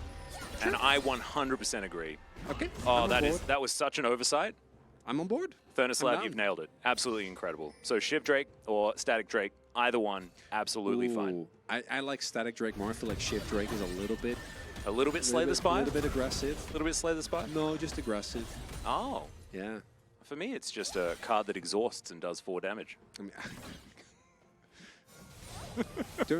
don't quote Slay the Spire. I introduced you to that game. Oh, we're Atlas. only in the second series as well. Oh, there's dear me, another dearie, one after dearie me. this. Oh, I love challengers. I have to keep saying that a lot because otherwise the exhaustion gets you.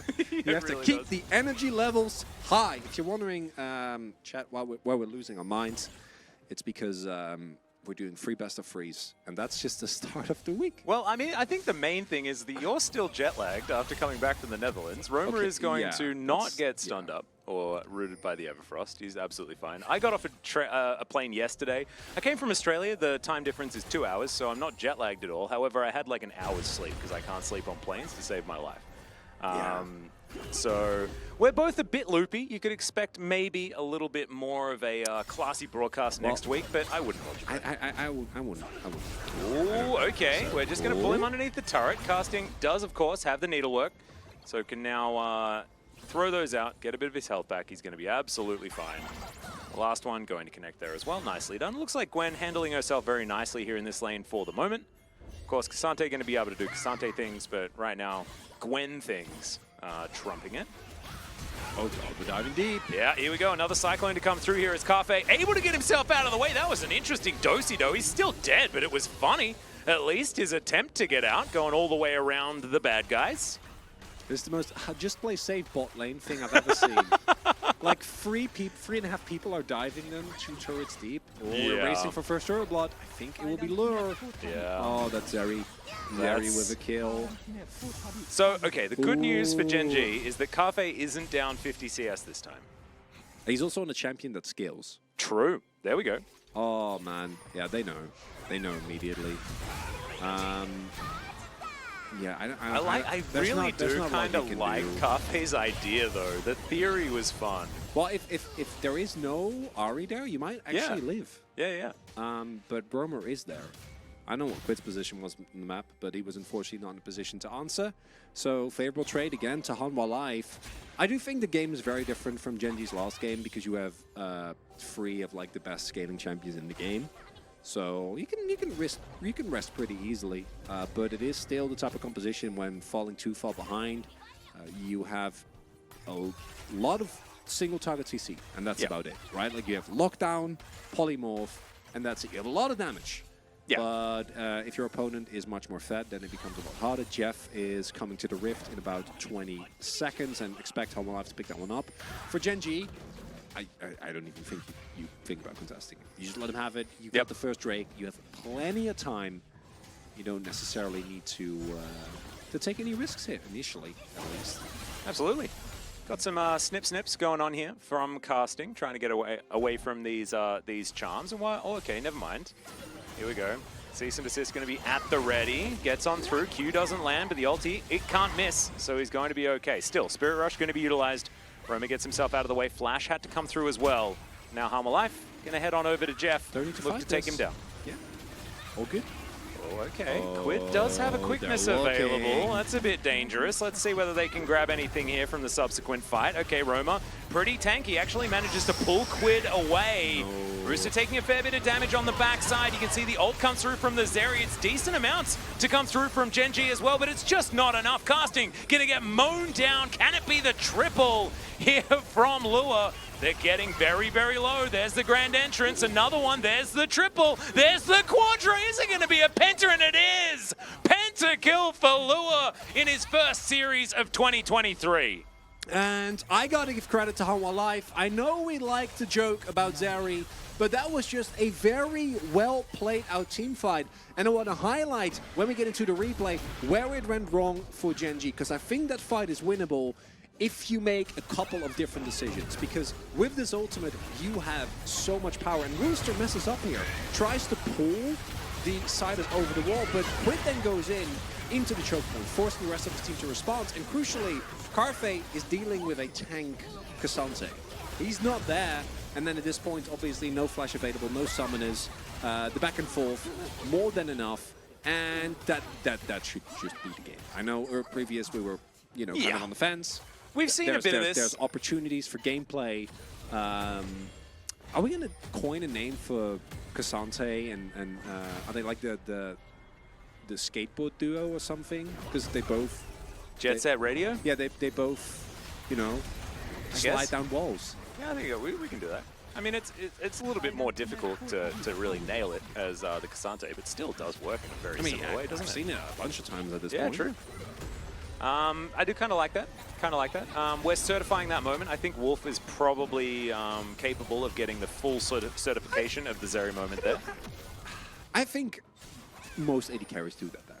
I don't think this is a certified Zeri moment. Really? Yeah. I mean, he got a pentakill. Yeah, I know. And he was 1-0-0. Yeah. I think it's pretty certified. Only going to get himself out of the way. Another battle is going to break out here towards the top side. And by battle, I mean Quid's just dead.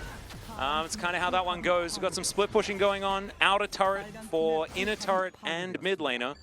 You're probably going to take that if you're Hanwha, especially if they're able to grab this inner as well. So really, it's dominoes falling over left, right, and center. Over the wall once again, like you were saying, Jet Set Radio future for K'Sante here this time around. Roma looking to try and defend on casting, moving towards the inner turret there, towards the bottom side. But Hanwha, man, it is really starting to look good for them. 6,000 gold the lead, massively fed Zeri. Even got that last kill as well, so now 7-0-0. The backwards James Bond. I'm loving this Duro and lower bot lane duo. I'm actually, the more we see of it, the more I'm like, this is working. Yeah. This is great.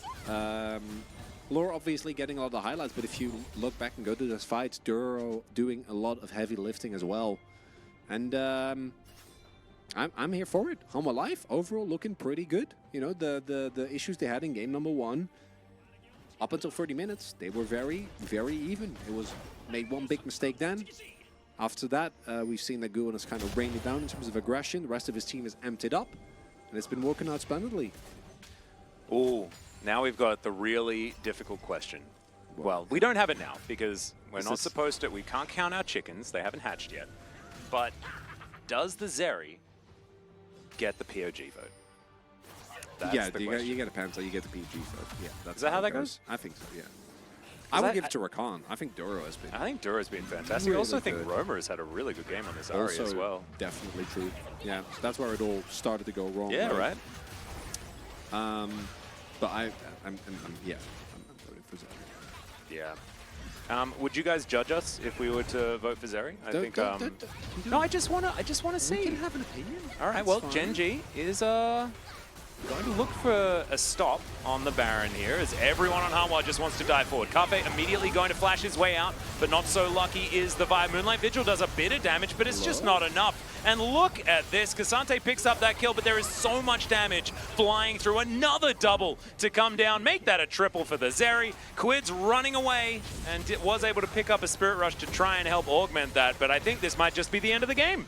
Yeah, that went from a fairly competitive game to a complete blowout. Early game, going the way of Hanwha Life, but it was definitely one that was still up in the air. Then with the pentakill, we knew it was over, and Gen.G says in traditional Challengers fashion, if it's over, let's make it a quick one. And they do. They absolutely did so. 21 minutes and 48 seconds on the clock at the very end. Definitely pretty quick.